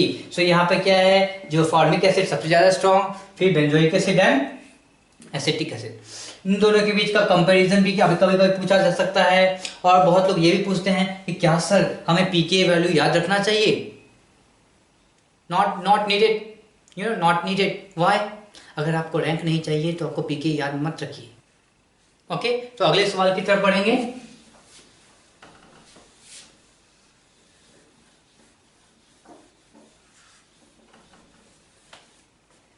So question 74 पूछ रहा है the structure of cis-3-hexene। So option 1 देखिए, that is not the cis-3-hexene, this is the 2-hexene। हमें 3-hexene देखना है। ऑप्शन बी क्या है? Option is 1-hexene। Again there is a wrong option. Option 3, what is option 3? 74। Option 3 क्या है? cis का मतलब है दोनों एक साइड होना चाहिए। सो this is the correct option, दोनों एक साइड है। और is this cis-3? This is the cis, दोनों एक साइड है। और 1 2 3 4 5 6, yes this is hex-3 and the cis form is also given correctly। Option 4 क्या है? Option 4 also 3-hexene but this is transform। okay, so option 3 is the correct answer। among the following, question 75, among the following compounds the most basic compound, this question has appeared many times। why?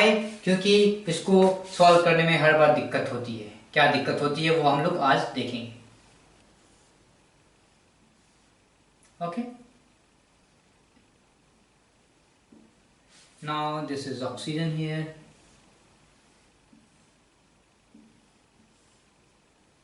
then we have nitrogen, we have pyridine,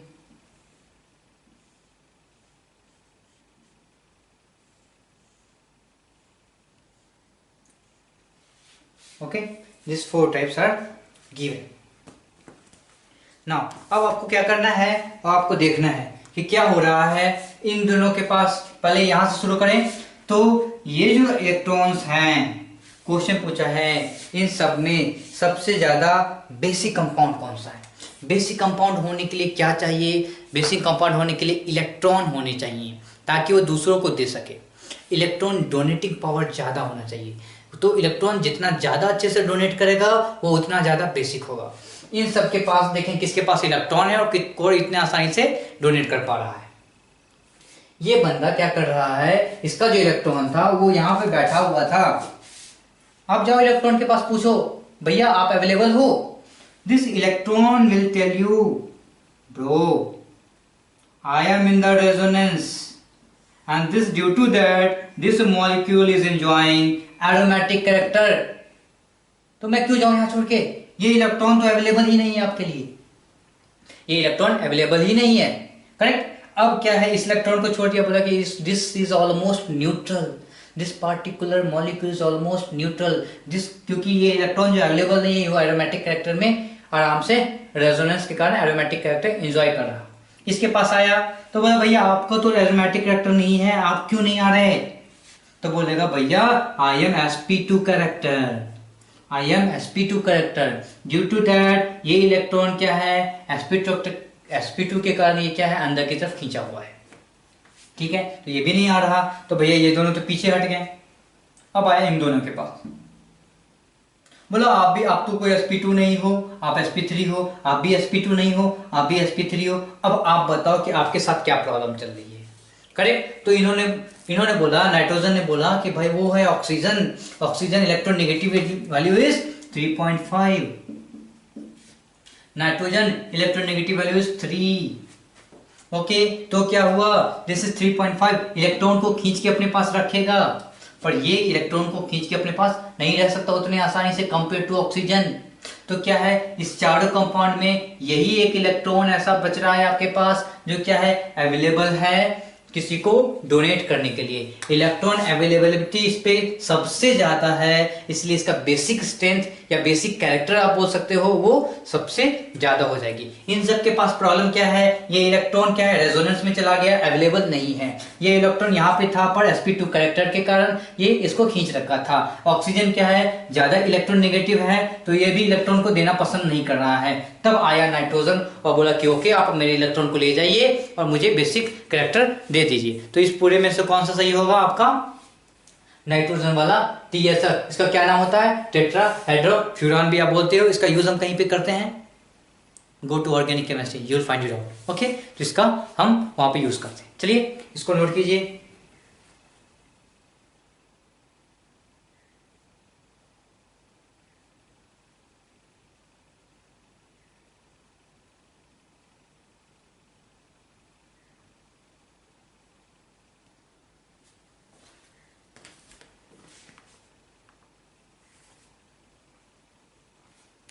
Now coming to question number 76. The volume of gas increased to double from its original value. This specific heat will be.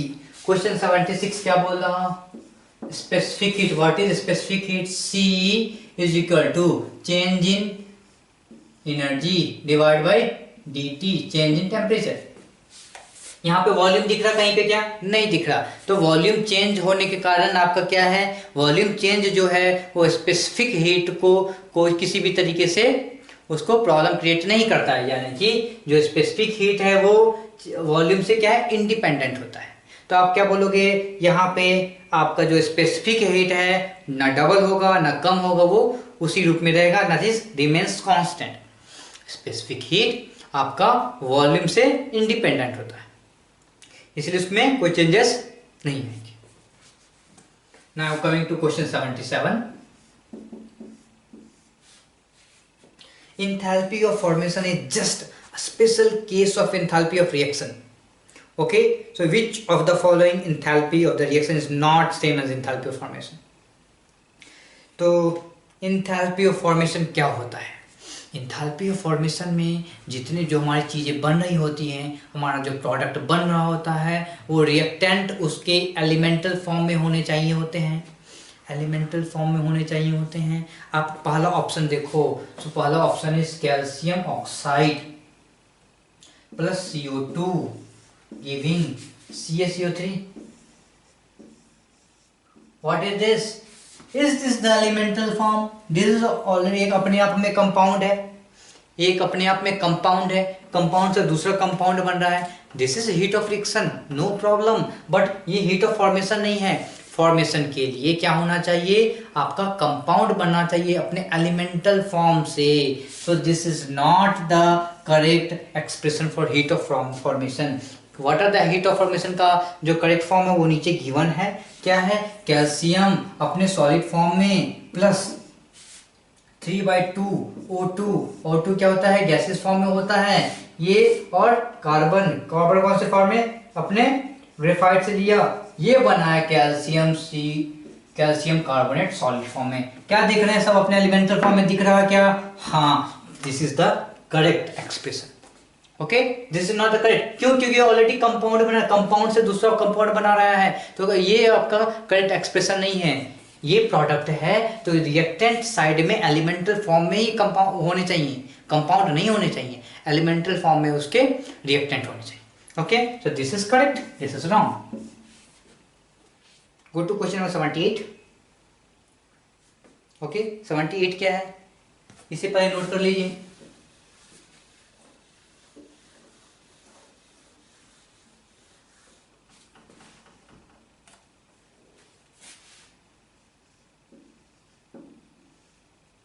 ठीक है, so an electron, proton and alpha particle have kinetic energy of 16 E, 4 E and E respectively. What is the quantitative order of their de Broglie wavelength? So we know what lambda is equal to h divided by under root of 2 into kinetic energy into mass. So lambda is proportional to 1 by under root of k into m, यानी k की value आप पता कर लीजिए और उसके आधार पे बता दीजिए। तो मास ऑफ, नीचे की वैल्यू जितना ज्यादा कम, लैम्डा की वैल्यू उतना ज्यादा, करेक्ट? नीचे की वैल्यू, दिस वैल्यू जितना ज्यादा कम, लैम्डा की वैल्यू उतनी ज्यादा, या नीचे की वैल्यू जितनी ज्यादा उतनी लैम्डा की वैल्यू कम हो जाएगी, करेक्ट? सो अगर आप बात करें मास की, तो मास में क्या हो जाएगा, mass of electron is very very very, सबसे ज्यादा कम, करेक्ट? सो सबसे ज्यादा कम यानी लैम्डा ऑफ इलेक्ट्रॉन वो सबसे ज्यादा होगा, नो डाउट। फाइन, नाउ अगर आप बात कर रहे हो कि इसकी प्रोटॉन की एंड अल्फा पार्टिकल्स की, तो क्या हो जाएंगे, अल्फा पार्टिकल्स में 4 होते हैं, सॉरी अल्फा पार्टिकल्स में 4 होते हैं, तो क्या हो जाएगा 4 इंटू दोनों का जो काइनेटिक एनर्जी इंटू एम, इसकी दोनों की वैल्यू क्या आ रही है, 4 आ रही है, दोनों की ये जो वैल्यू आ रही है क्या आ रही है, 4 आ रही है। इसके कारण क्या हो जाएगा, इसके कारण क्या हो जाएगा, lambda of proton is equal to lambda of alpha particle, correct? क्या है, k into M for proton and alpha particle coming to be 4। तो क्या है, दोनों का जो एक्सप्रेशन हो जाएगा कुछ ऐसा दिखेगा। तो आप ऑप्शन में सर्च कीजिए, तो 1 इज द करेक्ट ऑप्शन, 78 का 1 is the correct option. Now question 79 discuss कर रहे हैं हम लोग। तो which of the following is incorrect, underline incorrect. तो option A, maximum orbitals in P shell. What is P shell? अगर आपको पता है, हम कन्वेंशनल तरीके से हम लोग क्या बोलते थे, n इज इक्वल टू 1 2 3 4 ना बोल के बोलते थे के शेल, के then J K L M N O P, यानी कि 1 2 3 4 5 and 6, n is equal to 6, so n is equal to 6, so given n is equal to 6, number of orbitals कितने निकल के आते थे, n squared number of orbitals, n squared that is equal to 36. Now option B, frequency of second line in Balmer series। तो आपको पता है what is this, lambda is equal to r into क्या होता है, z square into 1 by n square minus 1 by n2 square, correct? तो आपको क्या चाहिए, फ्रीक्वेंसी चाहिए। फ्रीक्वेंसी के लिए क्या करना पड़ेगा, r into C into z square into 1 by n1 square minus n2 square. इन्होंने बाल्मर सीरीज की बात करी है, सो n1 इज इक्वल टू क्या हो जाएगा, 4 हो जाएगा, करेक्ट? क्या हो जाएगा,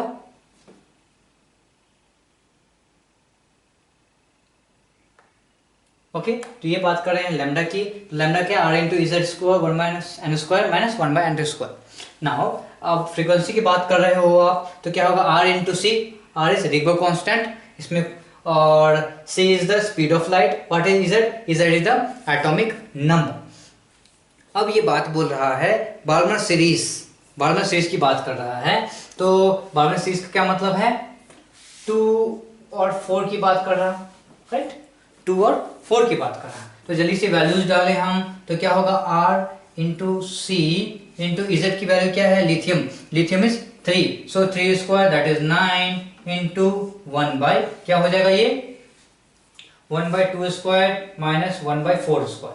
So this values comes to be, this is 1 by 2 square is 4, correct, this is 4 and this is 16, this is 16, so ये क्या हो जाएगा, this is 16 minus 4 is equal to 12 by 16, so this is R into C into 9 into 12 by 16 is nothing but 3 by 4, so this is equal to RC into 27 by 4, correct. So 27 by 4 is the correct option.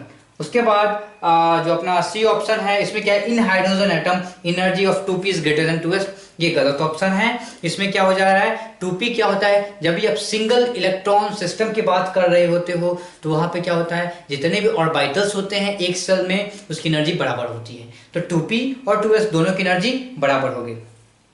And option 4 is 4 and 3 unpaired electrons are present, correct, so option 2 and 3 both are wrong for this question 79. okay, अगले question की तरफ बढ़ें।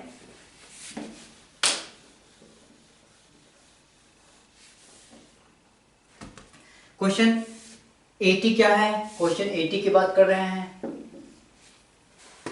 80 में क्या given है, KSP value given, KSP given, क्या given है, KSP is equal to 2 into 10 to the power minus 15 given. Okay, what they are asking, the molar solubility of nickel hydroxide. So write nickel hydroxide, this will form like this, Ni plus 2 and 2 moles of OH negative. Okay, what is KSP, KSP कैसे लिखते हैं, this is given as 2 into 10 to the power minus 15, that is concentration of Ni plus 2 into concentration of OH negative to the square, correct, ये होता expression लिखने का। तो इन्होंने और क्या दिया है, 0.01 मोलर NaOH भी दिया है, यानी कि कॉन्सेंट्रेशन ऑफ OH नेगेटिव दिया है। जब कॉन्सेंट्रेशन ऑफ OH नेगेटिव दिया है, सो दिस इज x, जो कि हमें फाइंड आउट करना है, और ये कॉन्सेंट्रेशन क्या गिवन है, 0.01 टू द पावर 2। तो आप x की वैल्यू निकालिए, x is equal to 2 into 10 to the power minus 15 divide by, इसको आप 10 टू द पावर माइनस 2 भी लिख सकते हो, so 10 to the power minus 2 to the power 2, so this is 10 to the power minus 4, and जब ये ऊपर उठ के यहाँ पे आ जाएगा, so 2 into 10 to the power minus 11 is the correct answer. So ये क्या है, x की वैल्यू हम कहाँ से निकालें, ये है। क्वेश्चन क्या पूछ रहा है, what is the solubility, molar solubility for this निकल, यानी अगर आप निकल का कॉन्सेंट्रेशन निकाल लिए हो तो वही NiOH2 का कॉन्सेंट्रेशन हो जा रहा है, करेक्ट। एक आयन है, एक आयन है, इसका कॉन्सेंट्रेशन निकाले, यानी कि इसका कॉन्सेंट्रेशन निकाले, और यही तो ये पूछ रहा है। तो this is the solubility, this is the what, पर molar solubility of the nickel hydroxide. Now coming to question number 81, question number 81,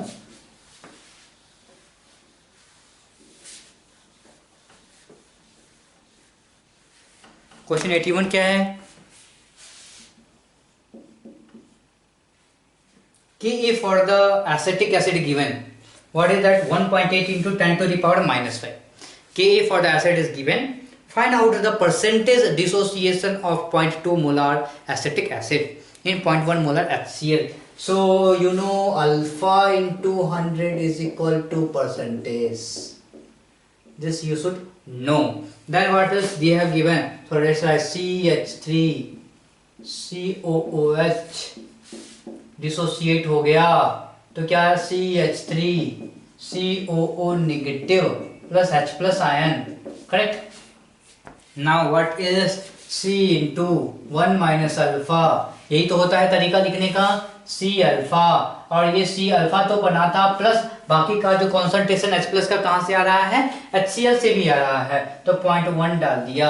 आपको और क्या पता है, दिस इज वीक एसिड, ठीक है, वीक एसिड है यानी कि अल्फा क्या होता है, बहुत ही कम होता है, तो यहाँ पे अल्फा क्या होगा, बहुत कम होगा, तो आप सी अल्फा भी लिख सकते हो, उसको कोई कंफ्यूजन नहीं होगा, करेक्ट। इसको आप क्या लिख सकते हो, सी इंटू सॉरी, इसको क्या लिख सकते हो, सी भी लिख सकते हो, सी लिख सकते हैं, क्योंकि 1 minus alpha is equal to 1, तो इसको लिखा मैंने सी, ठीक है, ये सी अल्फा ही रह जाएगा। यहाँ पे इसको हटाओगे तो भैया कैलकुलेशन कैसे करोगे, ऐसे नहीं कर सकते। और यहाँ पे क्या है, सी इंटू अल्फा, ये वैल्यू अगेन बहुत छोटी हो गई, तो इसको 0.1 ही लिखेंगे, 0.1 ही लिखेंगे। क्यों, क्योंकि C alpha, alpha is very very very small, जिसके कारण कि C into alpha is again very small, so compare to 0.1 उसकी वैल्यू बहुत कम है, इसलिए हम इसको 0.1 लिखेंगे। अब इसको एक्सप्रेशन में डालिए, सो के ए की वैल्यू, के ए के एक्सप्रेशन में डाला, that is 1.8 into 10 to the power minus 5 given, this is equal to क्या होगा, product that is C into alpha into 0.1 divide by C, what is this, C C cancel, so what is alpha, alpha is equal to 1.8 into 10 to the power minus 5 divide by 10 to the power minus 1, इसको मैंने 10 to the power minus 1 लिखा, सो this is क्या होगा 1.8 into 10 to the power minus 4, correct, this is the alpha. But question क्या पूछ रहा है, question पूछ रहा है find out the percentage dissociation, so percentage क्या हो जाएगा, percentage is equal to alpha into 100, so you will have what 1.8 into 10 to the power minus 2, इसको और कैसे लिख सकते हैं, 0.018 लिख सकते हैं, सो search for the option, so option A is the correct, ठीक है, इसमें कुछ नहीं, कोई कंफ्यूजन नहीं। यहाँ पे क्या हो रहा है, अल्फा की वैल्यू बहुत ज्यादा कम है, इसके कारण क्या हो जा रहा है कि ये 1 minus alpha is equal to 1, तो हम पे C into 1 is equal to C, similarly C alpha plus 0.1, ये वैल्यू बहुत कम है, क्योंकि अल्फा कम थी इसलिए ये वैल्यू बहुत कम है, तो हम क्या कर सकते हैं, नेग्लेक्ट कर सकते हैं, और दिस वैल्यू प्लस 0.1 बहुत कम है तो उसको हटा दिया, दैट्स 0.1 इज द हमारा अप्रोक्सीमेशन हमने लिया।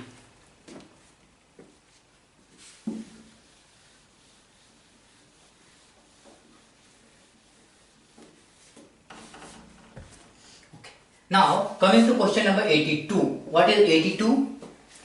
82 में क्या है, हमारे पास 3 रिएक्शन गिवन है, 3 रिएक्शन गिवन है, सारे रिएक्शन लिखा जाए, सो this is 2 into CO plus 2H2O giving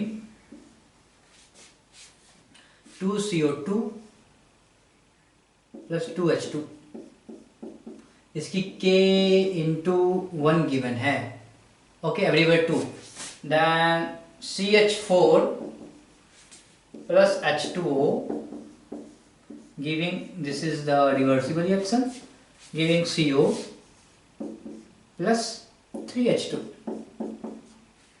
question पूछ रहा है कि आपको बताना है K value, this for this K is given as K2, now CH4 plus 2H2O CO2 plus 4H2, okay. Now आपको क्या है, किसी तरीके से इस रिएक्शन का K निकालना है, दिस K3 गिवन है, इसको आप K1 और K2 के रूप में लिखिए, तो इसको निकालने का बड़ा ही, this is chemical equilibrium question, इसको हम लोग बड़े आसानी से सॉल्व कर लेते थे। हमें क्या करना है, ये रिएक्शन इन दोनों के हेल्प से फाइंड आउट करना है, तो एक CH4 होने चाहिए, तो हम ऊपर देखेंगे इस रिएक्शन में एक ही CH4 है, तो इस रिएक्शन को हम सीधा लिख लेंगे, एक ही CH4 है, यहाँ एक CH4 आ जा रहा है, हमें 2 वाटर चाहिए, 2 वाटर चाहिए, करेक्ट, और इस रिएक्शन में CO नहीं है, यानी कि अगर इस साइड CO है तो अगले रिएक्शन में इस साइड CO होना चाहिए, सो करेक्ट, यहाँ पे 1 मोल CO है, पर यहाँ पे 2 मोल CO है, इसको इससे काटने के लिए हमें क्या करना, या तो आप इसको 1 बना लीजिए या इसको 2 बना लीजिए, कोई एक काम कर लीजिए। मैं क्या करूंगा, इसको 1 बनाऊंगा, 1 बनाने के लिए डिवाइड बाई 2, पूरे रिएक्शन को, जब पूरे रिएक्शन को डिवाइड 2 करते हैं तो K के साथ क्या हो जाता है, K बदल जाता है K1, ऐसा रूट में, K टू द पावर 1/2। जब भी आप पूरे रिएक्शन को डिवाइड करते हो किसी नंबर से तो K में क्या हो जाता है, 1/n हो जाता है, सो 1/2 हो गया, दैट इज रूट हो गया, फाइन। तो क्या हो जाएगा, यहाँ पे आप क्या करोगे, अब ये 1/, तो हम क्या करेंगे, 1 कैंसिल, ये 2 गया, ये 2 गया, ये 2 गया, सब चला गया। सो 1 CO कैंसिल हो गया, H2O1 दोनों आगे जुड़ गए, 2H2O आ रहा है, 1 CO2 आ जा रहा है, एक हाइड्रोजन प्लस 3 हाइड्रोजन 4 हाइड्रोजन आ रहा है। यानी कि इन दोनों को जोड़ दिया जाए तो ये रिएक्शन मिल जाएगा। तो इन दोनों को जोड़ेंगे तो मतलब क्या होता है कि जब भी रिएक्शन ऐड किया जाता है तो उसके K की वैल्यू मल्टीप्लाई हो जाती है। तो जब रिएक्शन हम ऐड कर रहे हैं, so K3 for this reaction is equal to इसके और इसके K की वैल्यू को मल्टीप्लाई कर दीजिए। इसकी K की वैल्यू K2, इस रिएक्शन की K की value under root of K1, correct. तो दिस इज आपका ये तरीका है। ये क्वेश्चन जनरली आपको अगर आप देखेंगे 2-3 टेस्ट छोड़ के अल्टरनेट ये क्वेश्चन आता रहेगा आपके, इस टाइप के क्वेश्चन। ओके, सो अगला 83 अगर आप देखो, 83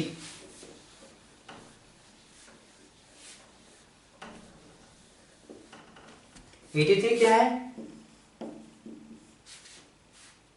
CuSO4.5H2O solid form, this is solid.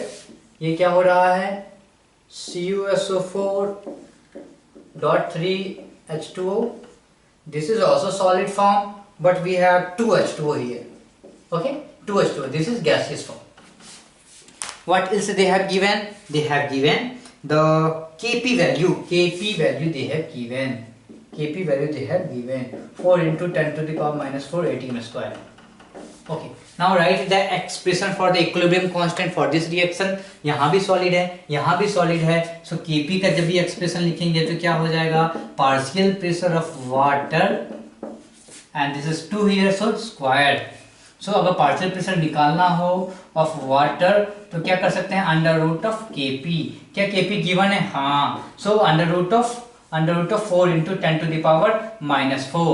So this comes to be 2 into 10 to the power minus 2 atm. This is the partial pressure of water. What question is asking? The vapor pressure of the water is given. Find out the relative humidity. So relative humidity RH is equal to क्या होता है, RH is equal to क्या होता है, partial pressure by vapor pressure into 100. So what is that, partial pressure given 2 into 10 to the power minus 2 divide by क्या होगा, what is the vapor pressure given, 38 torr, इसको आप बदलिए ATM में, divide by 760, सो 760 यहाँ पे आ गया।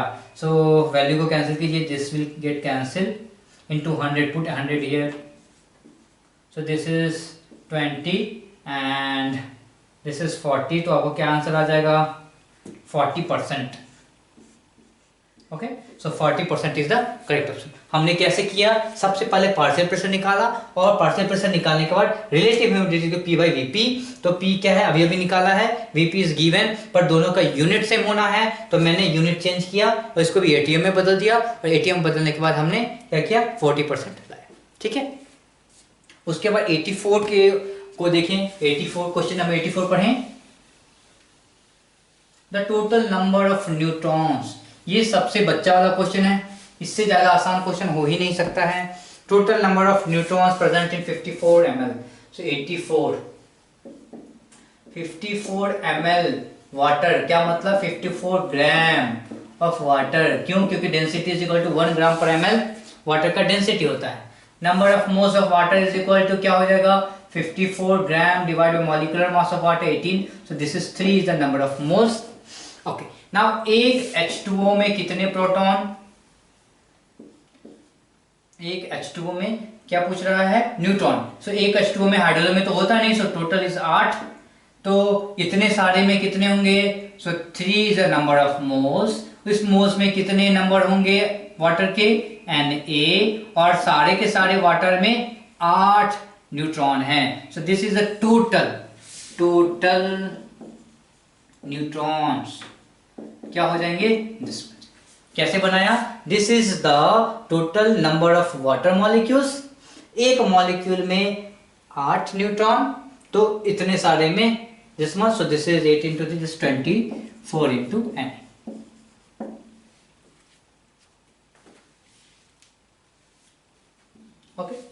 Now coming to question number 85.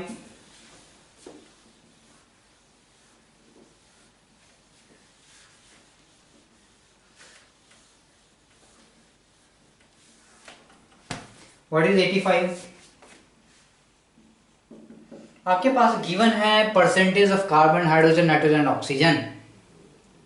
पूछ रहा है कि बताइए एम्पेरिकल फॉर्मूला क्या होगा. तो इसका बड़ा ही आसान तरीका है. सबके परसेंटेज लेट अस अज्यूम कितने 100 gram of material. Correct, 100 gram of material assume करते हैं. 100 ग्राम ऑफ मटेरियल तो क्या होगा, कार्बन कितना ग्राम हो जाएगा. Carbon is 70.6 gram. Correct. Carbon का नंबर ऑफ मोल्स कितने निकल के आएंगे 12. करेक्ट. सिमिलरली हाइड्रोजन कितना ग्राम आ गया हमारे पास. Hydrogen is 4.2 gram divide by 1. Similarly we have oxygen.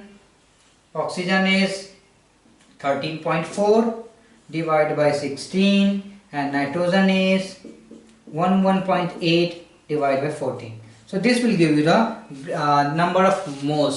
अब आप क्या करते हो, इस नंबर ऑफ मोल्स को बेसिक रेशियो में लिखते हो. तो दिस विल बी, हम इसको आसानी से ऐसे कर सकते हैं. दिस इज 12 इंटू 6 क्या होता है. 12 इंटू 6 क्या होता है 72 होता है. तो इसको हम 5.8 लिख लें. ठीक है. This is 4.2. ये 14 बाई 1.8 है. ये 13.4 बाई 16 है. तो 16 इंटू 9 इज 144. सो 9 से थोड़ा कम है. This is 0.85. ठीक है, approximate value. And what is this. This is क्या, this is also almost same value. This is 14 into क्या होता है, 14 इंटू 9 क्या होता है बताइए 126. ठीक है, ये कम है 126 से कितना 8 ही कम है. तो again you can say this is 0.85. Okay. So यहाँ पे क्या है, इसकी वैल्यू मिल रही है. ये क्या है, ये वैल्यू थोड़ा छोटा है और ये सबसे ज्यादा है. तो इसका क्या मान, अगर आप सबको डिवाइड कर दिया 0.85 से,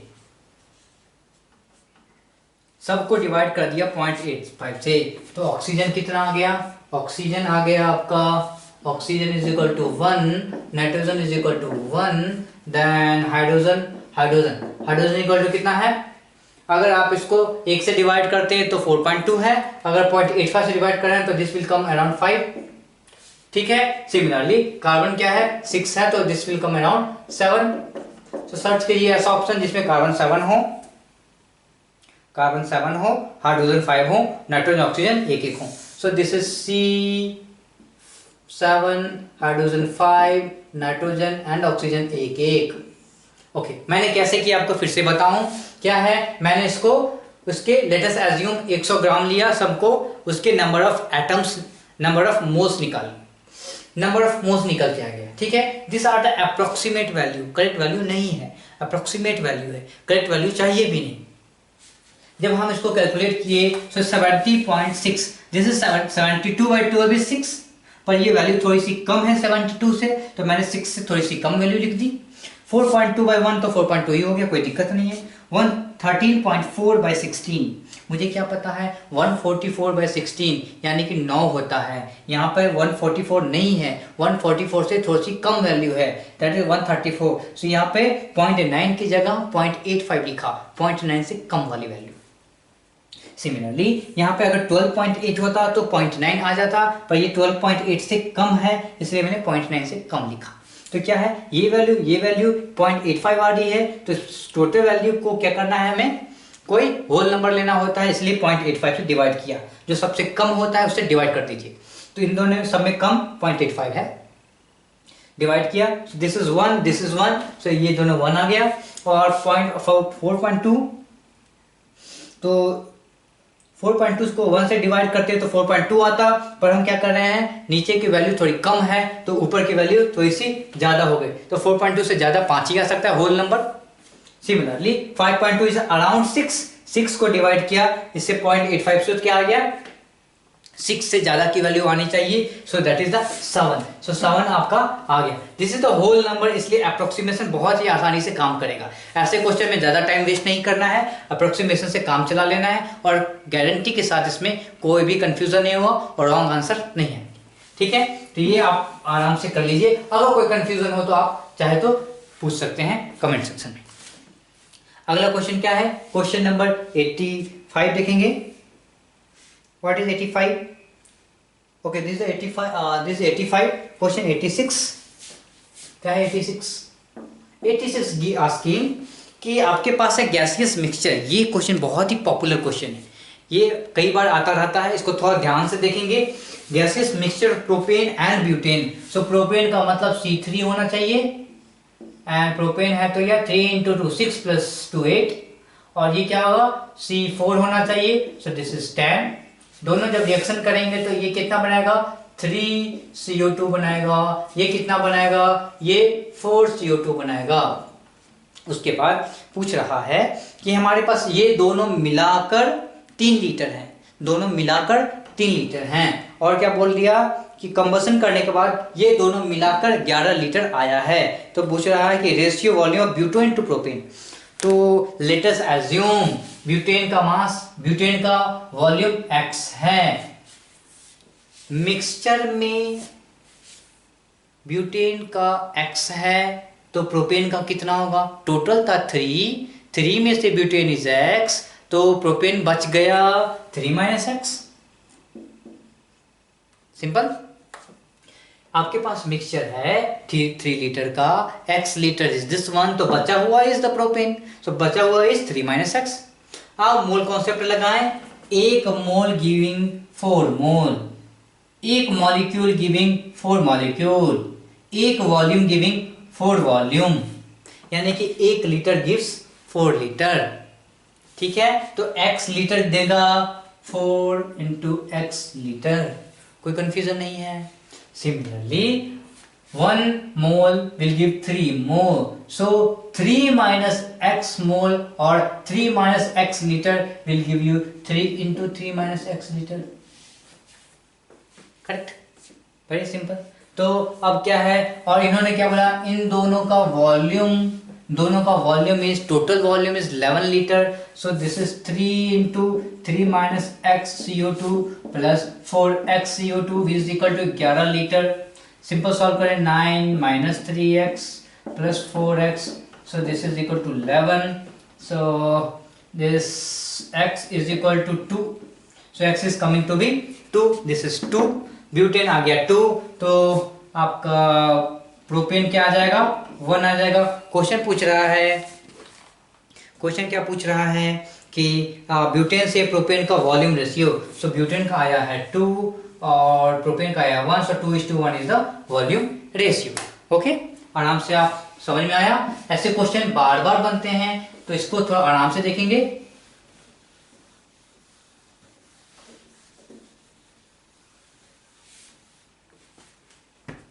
ना 87, ठीक है। 87 क्या है? Phosphorus has the oxidation state of +1 in. So orthophosphorus सबके स्ट्रक्चर ड्रॉ कर रहे हैं। 87, सो what is orthophosphoric acid? This is orthophosphoric acid, this is orthophosphoric acid, this is orthophosphoric acid, then this is phosphorus acid,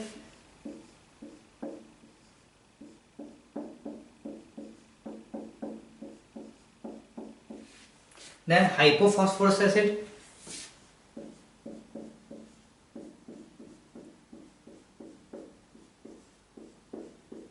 and then metaphosphoric acid. So this is POH, correct? Correct. So this is the correct. अब आप इसमें simple oxidation state लिख लीजिए सबका, ठीक है।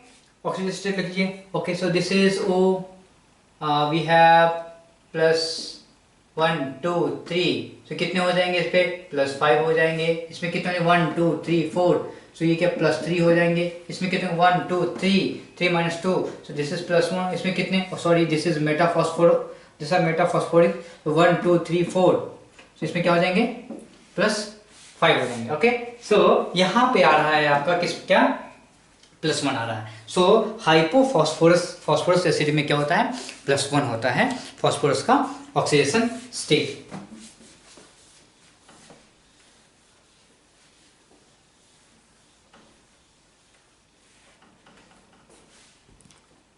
उसके बाद आप देखो क्वेश्चन 88 देखते हैं। क्वेश्चन 88 क्या है, सिंपल सा है, बहुत ही आसान क्वेश्चन है और ये रेडॉक्स रिएक्शन का प्रश्न है।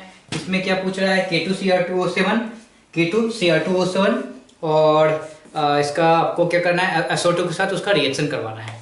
तो K2Cr2O7 सिंपल से लिखेंगे Cr2O7 -2, this is question number 88। इसको आपको रिएक्शन करवाना है किससे SO2 के साथ, SO2 के साथ रिएक्शन कराएंगे तो ये बदल जाएगा किस में, ये SO4 में बदल जाएगा, ऑक्सीडाइज हो गया। अच्छा थोड़ा सा और जगह दे दें ताकि हमारे अलग और भी दूसरे लिख लें। यहाँ पे H2SO4 का जगह छोड़ दे रहे हैं। सिमिलरली दिस इज Cr2O7 और इसके बाद ये क्या हो जाएगा, ये इसने ऑक्सीडाइज किया तो ये हो जाएगा Cr+3 में आ जाएगा। नाउ ये कितने हैं, 2 है तो यहाँ लिख देता हूँ 2, क्योंकि दोनों दो जगह 2 क्रोमियम है और एक क्रोमियम कितने स्टेट में है 7 to 2 14, 14 - 2 12, 12/2 कितने हो जाएंगे +6। तो कितने इलेक्ट्रॉन का ट्रांसफर हो रहा है, तो यहाँ पे +6 to +3, +6 to +3 तो कितने हो गए यहाँ पे +3 इलेक्ट्रॉन। एक क्रोमियम 3 इलेक्ट्रॉन तो 2 क्रोमियम में 6 electron. Fine, this is the 6 electron का ट्रांसफर। सल्फर की बात करें सो +4 ईयर +6 ईयर, तो क्या हो जा रहा है यहाँ पे, क्या हो जा रहा है -2 इलेक्ट्रॉन। इलेक्ट्रॉन बैलेंस होने चाहिए तो यहाँ 6 इलेक्ट्रॉन से टोटल, तो यहाँ भी 6 होने चाहिए तो मल्टीप्लाई विथ 3, तो यहाँ 3 से मल्टीप्लाई कर दीजिए। ओके, अब जब मल्टीप्लाई कर दिया है तो इसको फिर से नॉर्मल फॉर्म में लिखेंगे और क्या कर सकते हैं वाटर को बैलेंस कर सकते हो। कितने 3 × 4 12, यहाँ पे कितने हैं 7 + 6 13, तो कितने एक वाटर बचा हुआ है। एक वाटर बचा कहाँ से लाओगे भैया, एक वाटर बचा कहाँ से लाओगे, तो एक वाटर के लिए आपको क्या करना पड़ेगा, एक वाटर यहाँ पे डाल दीजिए। किधर डालेंगे water, this is 13, this is 12, so 1 water here, एक वाटर हियर, तो क्या हो गया कितने H+ 2 हैं, लिख दीजिए यहाँ पे 2H+ here, correct 2H+ here. तो आप जल्दी से इसको अपने उस फॉर्म में लिख देंगे तो कैसे कैसे होगा K2Cr2O7 + H2SO4, करेक्ट H2SO4 और क्या होगा 3SO2, 3 × SO2 will give you क्या है, this is your Cr2SO4 thrice, correct. Then what is, ये यहाँ पे आ गया। उसके बाद क्या हो जाएगा, उसके बाद आ जाएगा आपका K2SO4 प्लस वाटर कितने हमने निकाल के रखा है H2। क्या सब कुछ बैलेंस है, हाँ बैलेंस है। कैसे पता चला कि सब बैलेंस है, कैसे पता चला सब बैलेंस है, देख लीजिए यहाँ पे ये SO4 ने बैलेंस कर लिया, दो हाइड्रोजन यहाँ 2 हाइड्रोजन बैलेंस हो गया है और ये जो SO3 ये जो SO4 आ रहा है ये यहाँ से बैलेंस है, तो ये रिएक्शन बैलेंस हो गया। अब आराम से ABCD जितने हैं आराम से आप बता सकते हैं। Okay, now coming to question number 89, at room temperature Dalton's law of partial pressure. सीधी सी बात है, जब भी डाल्टन्स लॉ बात करी थी तो वो नॉन रिएक्टिंग गैसेस की बात करी थी, ऐसे गैस मिक्सचर जो एक दूसरे के साथ रिएक्शन ना करें तभी वो डाल्टन्स लॉ फॉलो करेंगे। तो देखिए ऑप्शन H2 और Cl2 बहुत ही रिएक्टिव हैं, तुरंत HCl गैस बना देंगे और वो HCl गैस जैसे ही बना देंगे वो डाल्टन्स लॉ को फॉलो नहीं करेंगे। बाकी सारे हैं वो एक दूसरे के साथ रिएक्शन नहीं करेंगे, इसीलिए क्या है ऑप्शन बी क्या होगा, वो आपका फॉलो नहीं करेगा। ठीक है, 90 क्वेश्चन नंबर 90 बहुत ही पॉपुलर है क्योंकि इस बार के जेईई मेन में भी ये आ चुका है। ठीक है, ये क्वेश्चन आपके एम्स में भी आ चुका है और आपके नीट में भी आ चुका है। क्या है question? This is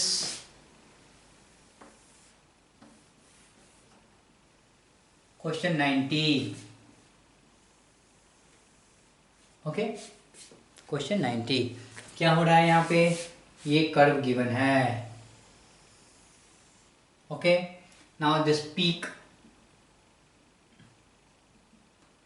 and this line and the third line. Okay, now